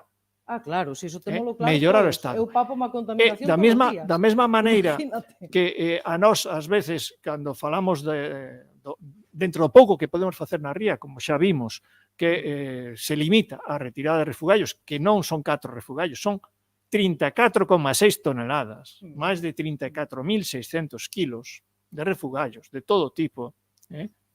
Hai xente que nos di, non, se aquí o que hai que facer é non producir plásticos, non consumir produtos de plásticos. Home, vamos a ver, chega un momento a decir que ti vas á compra e algo de plástico traes. Non queda máis remedio. Pero o caso é, como chega ese plástico que ti deixaches no contedor de envases, como chega a ría. E sobre todo, todos esos plásticos que foron acumulados durante anos e anos, por exemplo, nos caneiros que se tiran botellas e botellas e botellas, algún día alguén terá que ir a recollelos ali onde están almacenados, que é na xunqueira. entendendo por Xunqueira desde Betanzos hasta Ponte do Pedrido. Bueno, E incluso pasaba a Ponte Pedrido, porque nós tamén recollemos lixo, como xa dixen, na Praia Grande de Miño, na Praia da Alameda, na Praia da Veleira.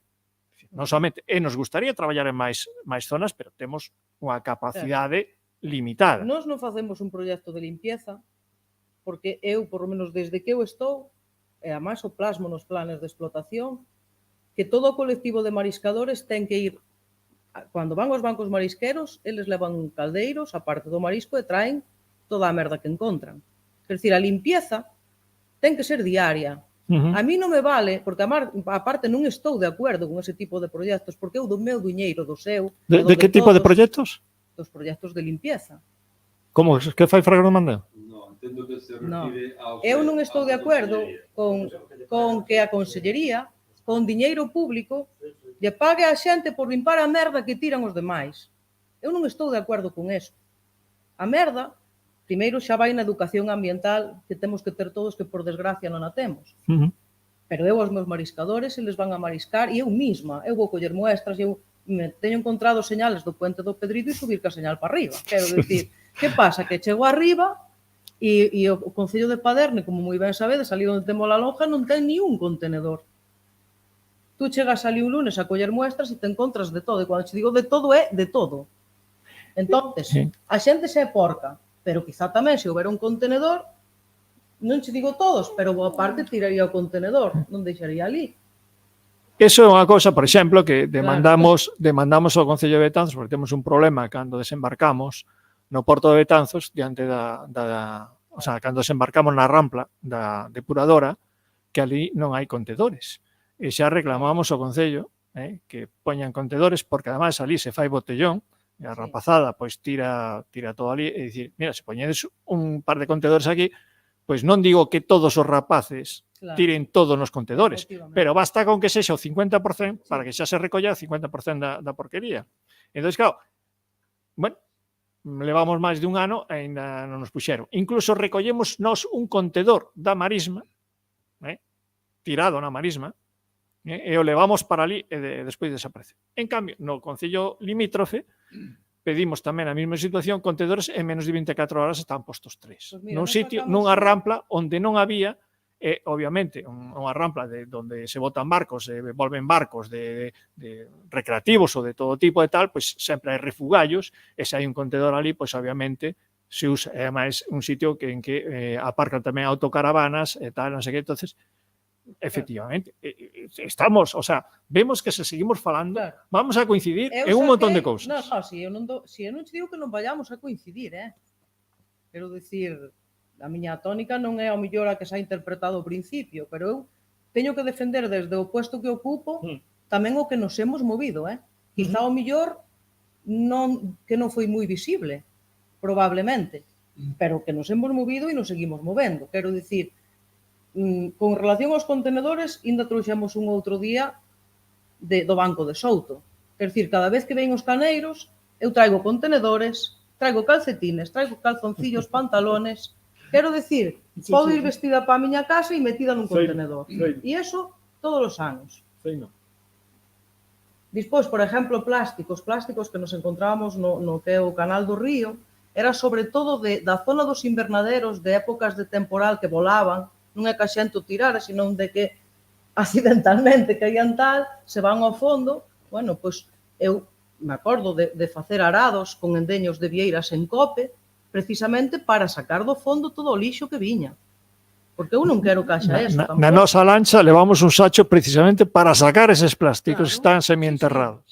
É que te podes encontrar na Ribeira de Chantada, trouxen un día un váter e unha cerámica, o sea, un xogo de vajilla inteira. Enterita, que non sei como estaba enterita, pero bueno, te encontras de todo na ría, a verdade é esa. De todos os xeitos, sí. Maite, é que escoitándote realmente se me está multiplicando na cabeza a cantidad de casos concretos, de feitos concretos que aterrizan dun xeito continuo, un bombardeo a todas as organizacións que nos dedicamos a esta cuestión, E efectivamente procuramos atender como como é posible, pero son os medios que a veces teño a impresión de que a imaxe pública que proxectamos para ben ou para mal é terriblemente, como decirlo, damos unha imaxe de superpoder que no fondo ao longo do tempo, pois sí, dis, mira, con moi poucos recursos, moi pouca xente, moi pouco tal, acabas facendo moito máis do que pensas e moito menos, desde logo, do que desexas. Pero que o que te di a experiencia que hai que ser terriblemente precisos, no? Ser moi ciruxáns no uso dos esforzos, porque senón non las dan por todos lados, no? Entón, en casos como o que citas, no? Que é clamoroso, efectivamente, un concello que se pasa polo arco do triunfo, pois a legislación máis elemental.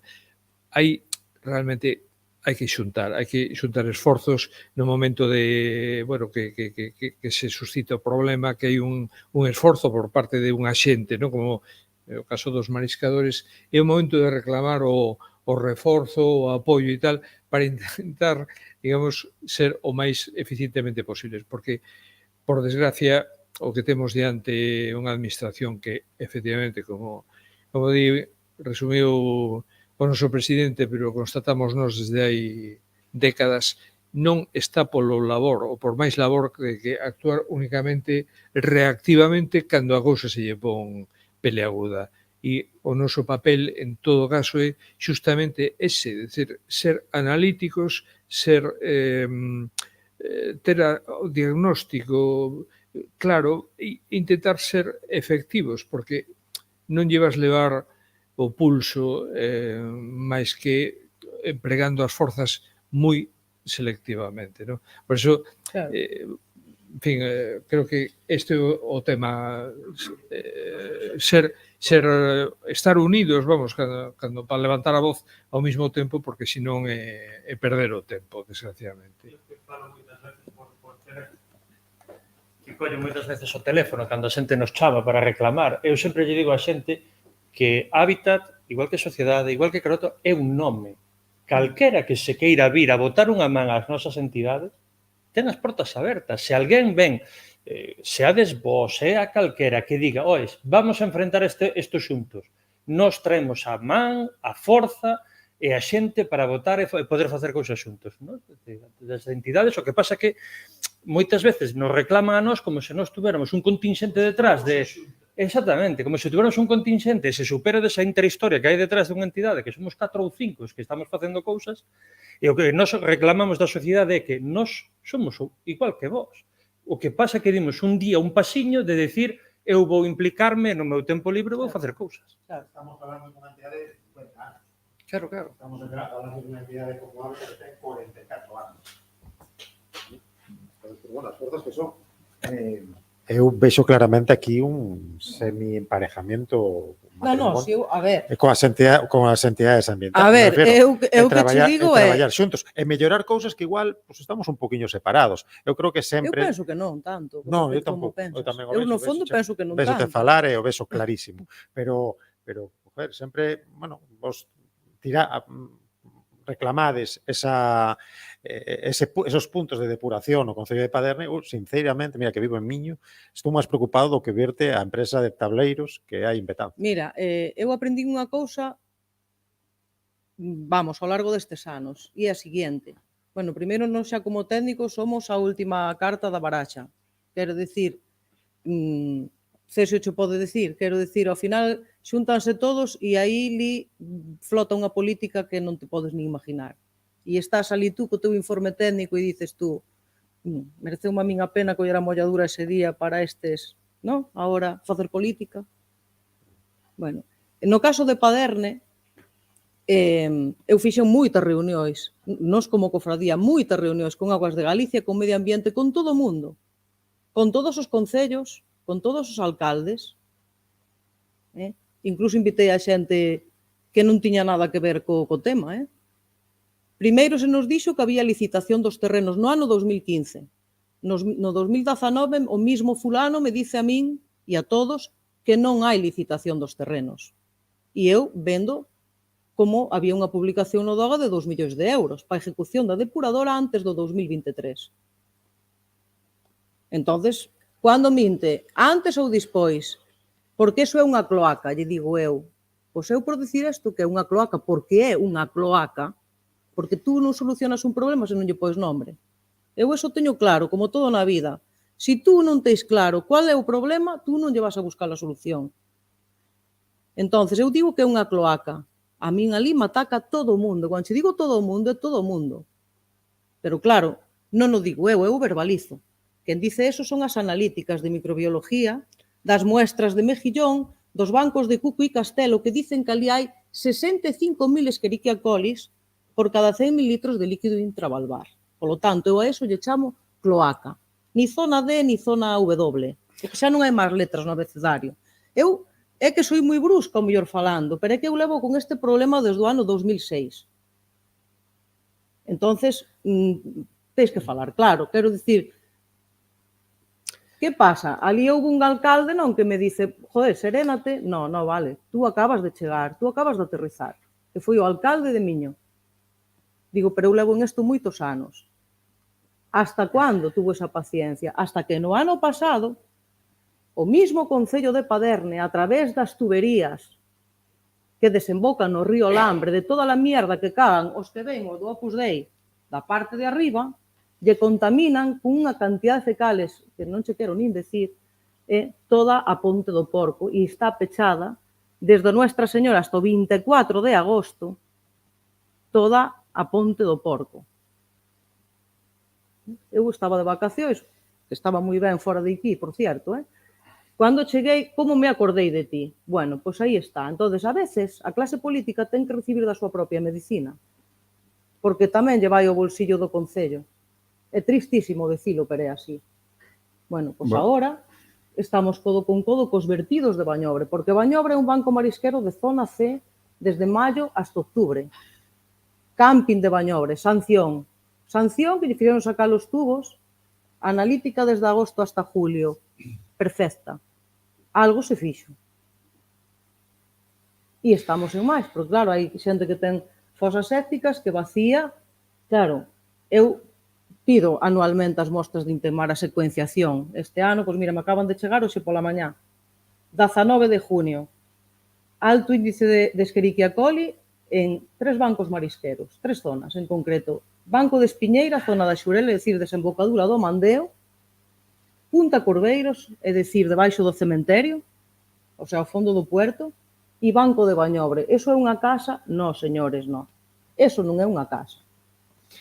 Ben, Maite, en calquera caso que queda claro que a necesidade de actuar conxuntamente entre o movimento medioambientalista e marisqueo e pesca non só está ben, sino que é necesario. Porque, efectivamente, normalmente reticencias por mala información e por falta de coñecemento, fundamentalmente. Antes dixeches unha cousa que non estou de acordo, so de clase política. Hai partidos políticos, pero non hai unha clase específica. Non hai xente que se dedica só a política, non sei que. Hai xente que se dedica a política, hai xente que vive da política, que é distinto. Entón, se queres, chamalle clase política aos que son os profesionais que se meten aí para vivir deso. Para mí, a xente que se mete aí, o que hai ahora mismo, hai moi poucos profesionais. Me vas a ter que perdonar. Non sei quen está en Paderne. Podo imaginalo polo tipo de actuacións. Non sabía nada. O sea, tú e eu estamos no mismo partido. Tú estás de alcalde e eu estou de concejala. ¿No? Eso non é verdade. Te jubilas e te vas aos cursos do inserso e eu me quedo no teu puesto. E agora eu resulta que non sei nada e a mí que me chamas tonta. Quer dizer, é que... Eso non é verdade, Maite, e o sabes. É que eso... Sabes que te poden contar os contos que queiran, eso non é verdade. Se está nun concello ten que saber o que facía. Claro que ten que saber. Hombre, solamente pola caña que lle pode meter a oposición e además me costa que o bloque ya ha metido. Claro que ten que saber. En calquera caso, eso é importante. Eu xa o digo, a ver, que tú me conoces ben, que xa o falo, digo por recochineo. É importante a colaboración para asociacións medioambientalistas. Nada mellor que poder traballar e colaborar con aquela xente que viven directamente do medio natural, como é o caso das cofradías, porque vivides do medio natural, Para min, por exemplo, cando empecé a traballar na cofradía, xa estaba na Sociedade Galega de Historia Natural, evidentemente me reafirmou ainda máis, porque me permitiu coñecer máis de perto todo ese mundo, e evidentemente me reafirmou, por eso propuxen a cofradía, aceptaron o de levar nenos e demais, porque entendía que o que podíamos facer, eu, aproveitando que estaba na cofradía e sendo da Sociedade Galega de Historia Natural, divulgar, que a segunda parte de nos. E estando na cofradía, aproveitar tamén a cofradía para denunciar determinadas situacións, como ti tamén fas aí. Precisamente por eso, porque temos obxectivos converxentes, porque temos os mesmos obxectivos ao final, porque nos defendemos o medio natural e do ben que está o medio natural depende a eficacia, depende finalmente as ganancias, pero sobre todo o poder traballar dignamente, que é o que importa, non? Poder traballar dignamente. O mariscador non ten por que estar deslomándose 8 horas para sacar 100 gramos de marisco, sino que ten que traballar en condicións dignas e tamén coñecer o medio,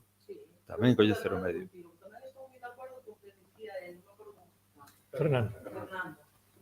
¿Dónde está a responsabilidade da administración? Porque desde distintas asociacións se está manejando unha cantidade de diñeiro público para ecoturismo.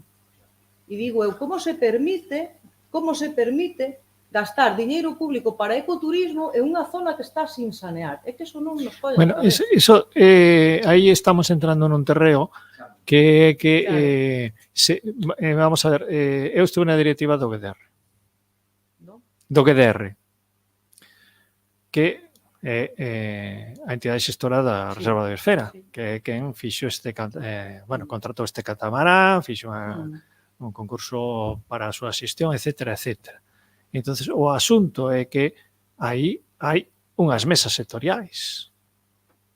O problema que existe é que o GDR, hoxe en día, está, digamos, xestionado realmente por organismos públicos, por concellos, pola clase política. As mesas sectoriais é unha cousa moi curiosa, porque cando estás ali, moitos miran así para ver o que hai que votar. E isto yo teño reclamado eu, de dicir, bueno, pues hai unha mesa de medio ambiente, hai unha mesa de cultura, hai unha mesa de mulleres, é dicir, oye, aquí se poden defender moitas cousas dende moitas mesas. Non lembro agora se hai unha mesa de pesca. Creo que sí, creo que hai unha mesa de pesca en Marisqueo tamén. Entonces, claro, se algunha persoa da clase política está controlando o GDR e a Reserva da Biosfera en vez de atender cales son as demandas das mesas sectoriais, temos un problema democrático. Porque recordemos que esa obrigatoria participación da sociedade civil na xestión dos fondos europeos, porque estos veñen de fondos europeos, é pola legislación da Unión Europea. E se está violando o concepto primordial da Unión Europea que a sociedade, os distintos expertos, pues como eres ti experta en marisqueo, aquí hai expertos en medio ambiente, cada un no seu pues, é experto ou bastante coñecedor dos problemas, das potenciais solucións, etcétera, etcétera. Se non levamos, se non xestionamos, se non temos capacidade para influir en como se van a gastar eses cartos, pasa o que pasa. Que a Reserva da Biosfera o único que se dedica é a un turismo, que non é ecoturismo. É turismo na natureza, non é ecoturismo. Non están dicindo se ese turismo é realmente ecolóxico, é dicir, sostible, compatible co desenvolvemento sostible do territorio. Non, están a outras cousas, como, por exemplo, o complexo que se está montando, turístico que se está montando en Coro de Beche. Non ten nada que ver coa ecoloxía. Entón, claro, temos un problema de base de que a sociedade, polo que sexa, moitas veces non se implica en todos estes organismos nos que tes dereito a participar, e, por outra banda, porque hai unha clase política que está moi interesada en ningunear o traballo ou a opinión de colectivos profesionais ou entidades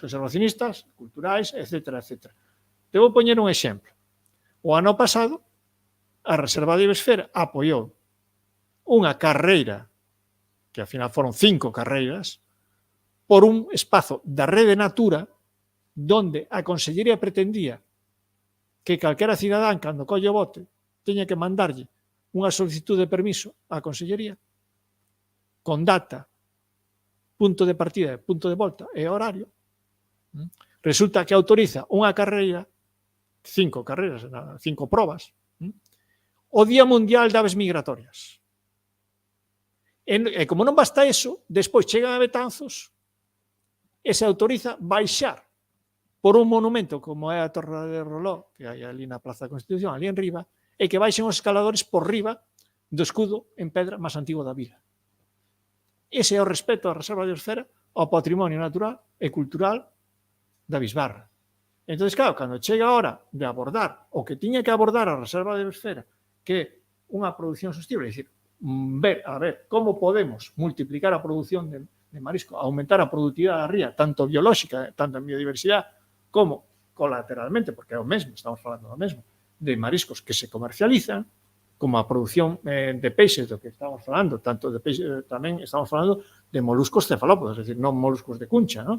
É dicir, que están producindo a ría, é dicir, como podemos aumentar a súa productividade e recuperar aquelas cifras dos que nos fala, bueno, no exemplo era de aquí en Ferrol, de que se falaba, non, era San Silvestre, que falaba da productividade que tiña a ría, é dicir, de unha riqueza que estaba producindo a ría superior a que producían os asteleiros, como podemos volver a eses tempos, é dicir, eso pasaría por exemplo, o que estabas falando das decantadoras.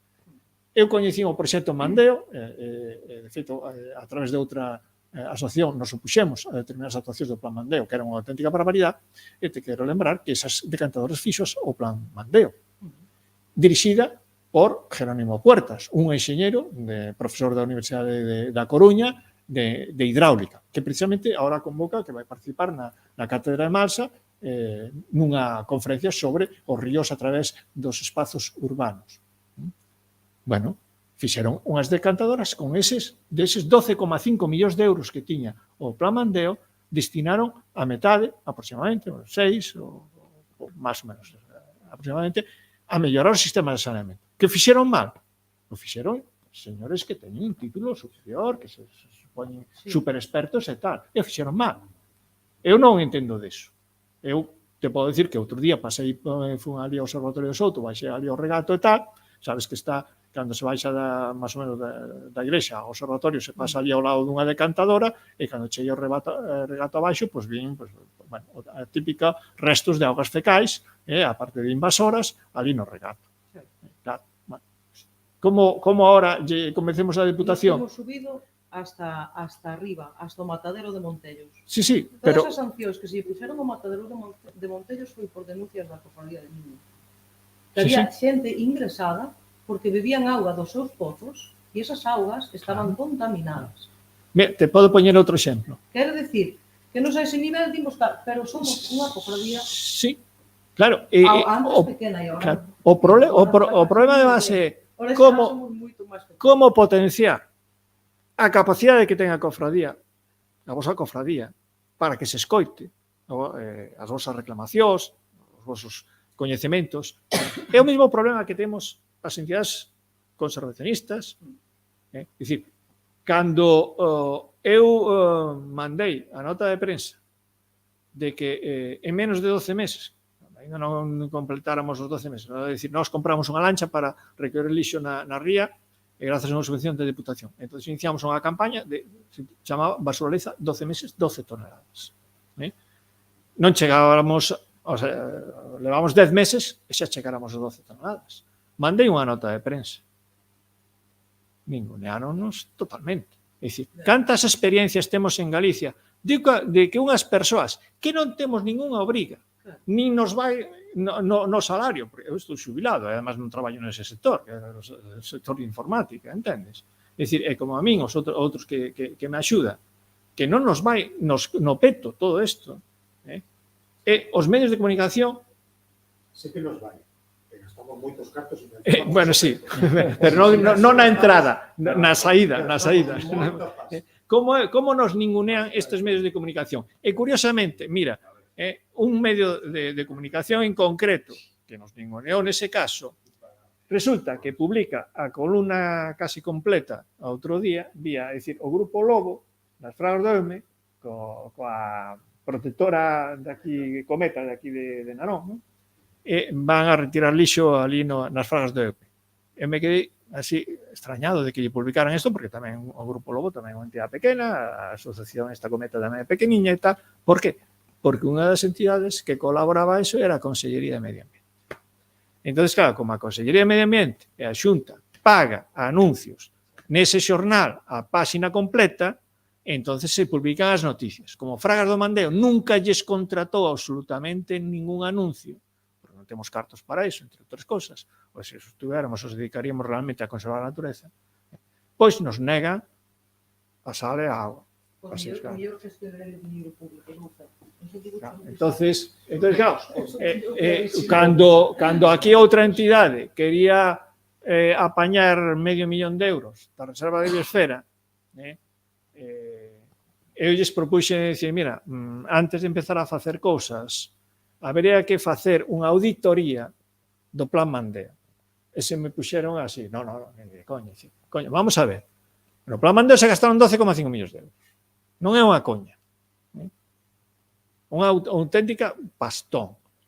A grande parte deses cartos non se saben onde están. Cando se creou, non digo porque que existira corrupción, senón que os gastaron en cousas que hoxe en día non se notan absolutamente nada. Entón, de feito, cando se creou a Reserva da Biosfera, unha pregunta que fixeron dicir, bueno, e que se pode utilizar do Plan Mandeo? E a resposta foi nada. Cada 5 rutas se gastaron €30,000 do Plan Mandeo. Vas agora a ver os cartéis, os panéis, os que non están rotos, están cubertos de limo que nin se lee.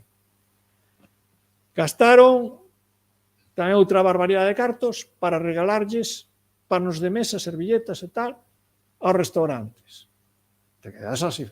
Un dos restaurantes beneficiarios foi o Platas de Aranga, que aos 2 anos pechou por xubilación. E foi precisamente un partido político da oposición o que denunciou o caso. Porque dice, bueno, aquí se están gastando cartos para unha xente que sabía cando se ia a xubilar, porque eso non é... Un sabe a idade que ten, non? O sea, se meten aquí cartos e tal. Hubo un dispendio total no Plan Mandeo. E despois, as cousas de depuración, que aí teño que confesar que non entendo moito, pois se fixeron como se fixeron. E o que sei é que cando pasaba por unha depuradora, entre comillas, que hai subindo a Ponte das Xelas, a estrada para Coruxou e tal, pois que aquilo se fixo con filtro verde, pero claro, se fixo nunha zona así moi cortada, non regato unha extensión pequena, é dicir, a metade da vegetación estaba morta. É dicir, isto de depuración pouco vai depurar. Claro, é dicir, empezas a ver eso. As depuradoras, 12 cesuras. Hai 15 días, pois eso, baixaba a basura. Chamei ao 112, despois chamei ao Concello de Betanzos, tiñas que escoitar o comportamento que tiña a Policía Municipal comigo. Me trataba de delincuente. Dicindo, e despois me salía, no, pero ese é outro concello, e estou dicindo que lle vai entrar a merda na depuradora. E ao final, mira, eu non bebo deso, que non vivo en Betanzos. O sea, se queredes beber merda, é cosa vosa. Eu vos estou avisando. E ti, se queres, avisa quen queiras. Eu xa fixen máis do que debía, que non teño ninguna obligación de chamar a ninguén. E xa chamei a 112. E incluso me acusaban, como de falsear información, dicindo, é que o 112 non me chamou a min. A que hora chamou? É dicir, mira, chamei 5 ou 10 minutos, eu que sei. Se non lle chamou a vostede, a min que me conta. Eu fixen o que tiña que facer. Pero que o ano pasado, a mesma situación se deu. Ali xa fun co Seprona, a depuradora, e viron, porque os do Seprona andaban por ali, e dixen que veñan a ver o vertido, sí. É que non sabemos onde é, espere que os acompaño. E fomos a ver, porque eu sabía onde estaba o emisario, que fora a velo. Leveinos ali, estaban ali no medio monte, escondido, e dicía, aquí teñen o emisario. E, bueno, aí salía, apuntaba. E despois volveron conmigo, a depuradora, todo o patio da depuradora, cheo de compresas, cagallosas, etcétera, toda a merda. Entonces, os Seprona, que foron amabilísimos, me empezaron a contar, no, claro, este é o tanque de tormentas, falta de mantemento, esta noite houve tormenta, bum, vale, toda a merda para aí. a mesma situación que pasou ahora hai uns días. Pero que incluso chegou a pasar, eso foi o ano pasado, máis ou menos en maio, un mes máis tarde, volveu a pasar na outra depuradora que hai nas Cesuras, e ademais, curiosamente, poña a depuradora, a estación depuradora, augas arriba da zona de captación de auga. Entrou, e obviamente toda a merda entrou na traída de auga do propio Concello. É dicir, que neste caso nos podemos centrar en Paderne, por todo motivo, nos podemos centrar en Cefisa, pero claro, este é un problema tan grave que é toda a cunca do Mandeo. Aparte, hai outra cousa que a mí me chama moito a atención. Se fala de salubridade da ría, pero naide se incluye dentro deso. Eu vi sí. Como nadie se incluye? Claro, dentro da salubridade da ría, se fala da salubridade da ría como ecosistema, pero é que eu formo parte dese ecosistema. Ah, claro. Porque eu traballo ali, eu movo fangos, eu levanto... Pero naide sin, quero dicir... No, ese é un problema abstracto, non? Sí. Claro. Eu cando foi, por exemplo, do COVID, eu fixen un traballo de COVID porque eu non sabía con que virus estábamos tratando, nin eu nin naide, estábamos todos na casa, eu estaba na ría collendo muestras para ver se os bivalvos eran reservorios de COVID-19, que despois un mal periodista sensacionalista sacou as almejas de vida que tienen COVID, que non é verdade. Restos de virus hai en todas. Claro. Pero de forma inactiva. Bueno, pois, eu quería saber que é o que podía traer eu á casa, porque claro, daquela, tú non sabías, o sea, estábamos lavando a compra. O sea, houve que me dixo, te vas a cargar un marisqueo de toda a vida. Eu non me cargo nada. Todo o contrario, se é un problema sanitario, vamos, hai que plantarlle cara e a ver como se soluciona. A gravidade Pero eso fixen eu, tiño que haber feito a administración, tiña outros medios, que non eu, que eu me supe o meu posto de traballo. A gravidade da contaminación Pero tiña que ver onde iba a ir eu, claro. A gravidade da contaminación da ría é tan grande que a mí o veterinario díxome que non levara e que recomenda a ninguén deixar ao can bañarse no Mandeo. Porque collen otitis. Cando un can colle otitis por bañarse na auga, que é o que podemos coller nós? Entón é un problema moi grave. Vamos a reconducir el tema que... Oíste, Fernando, tú tens que vir un día por miño. Un día, cando non teño moito traballo, ves, porque eu creo que falamos poucos dous. Bueno, pechamos xa, marchamos, porque son as 10:30. Fai a despedida formal. Está jubilado por ti. Coño, é iso. Comentar algo toma desta para facer a despedida. Bueno, xa é tarde, chega un momento dado que hai que recollerse. A verdade é que estas conversas son moi interesantes e poderíamos pasar aquí toda a noite, pero hai que volver a casa porque igual nos pechan a porta e xa non nos deixan entrar.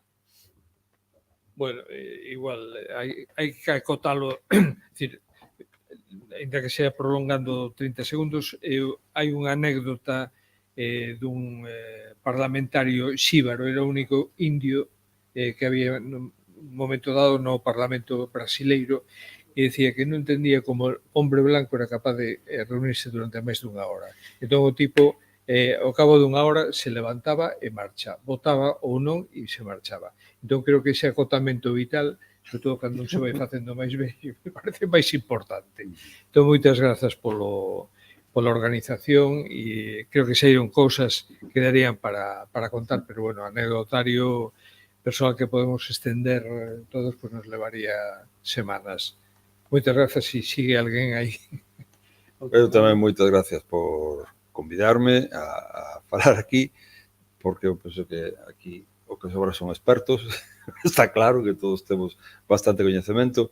Se isto serviu para alguén dos que estuvo vendo para ir por internet, para que tumera un pouco de consciencia do medio que nos rodea e de que temos capacidade para modificalo se queremos, pero temos que implicarnos, pois benvido.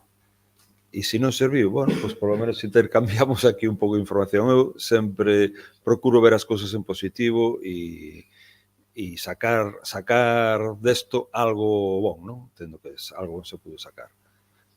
Conocimos tamén a experiencia de Maite de primeira man, eu xa a coñecía, e hace tamén a coñecitedes vos.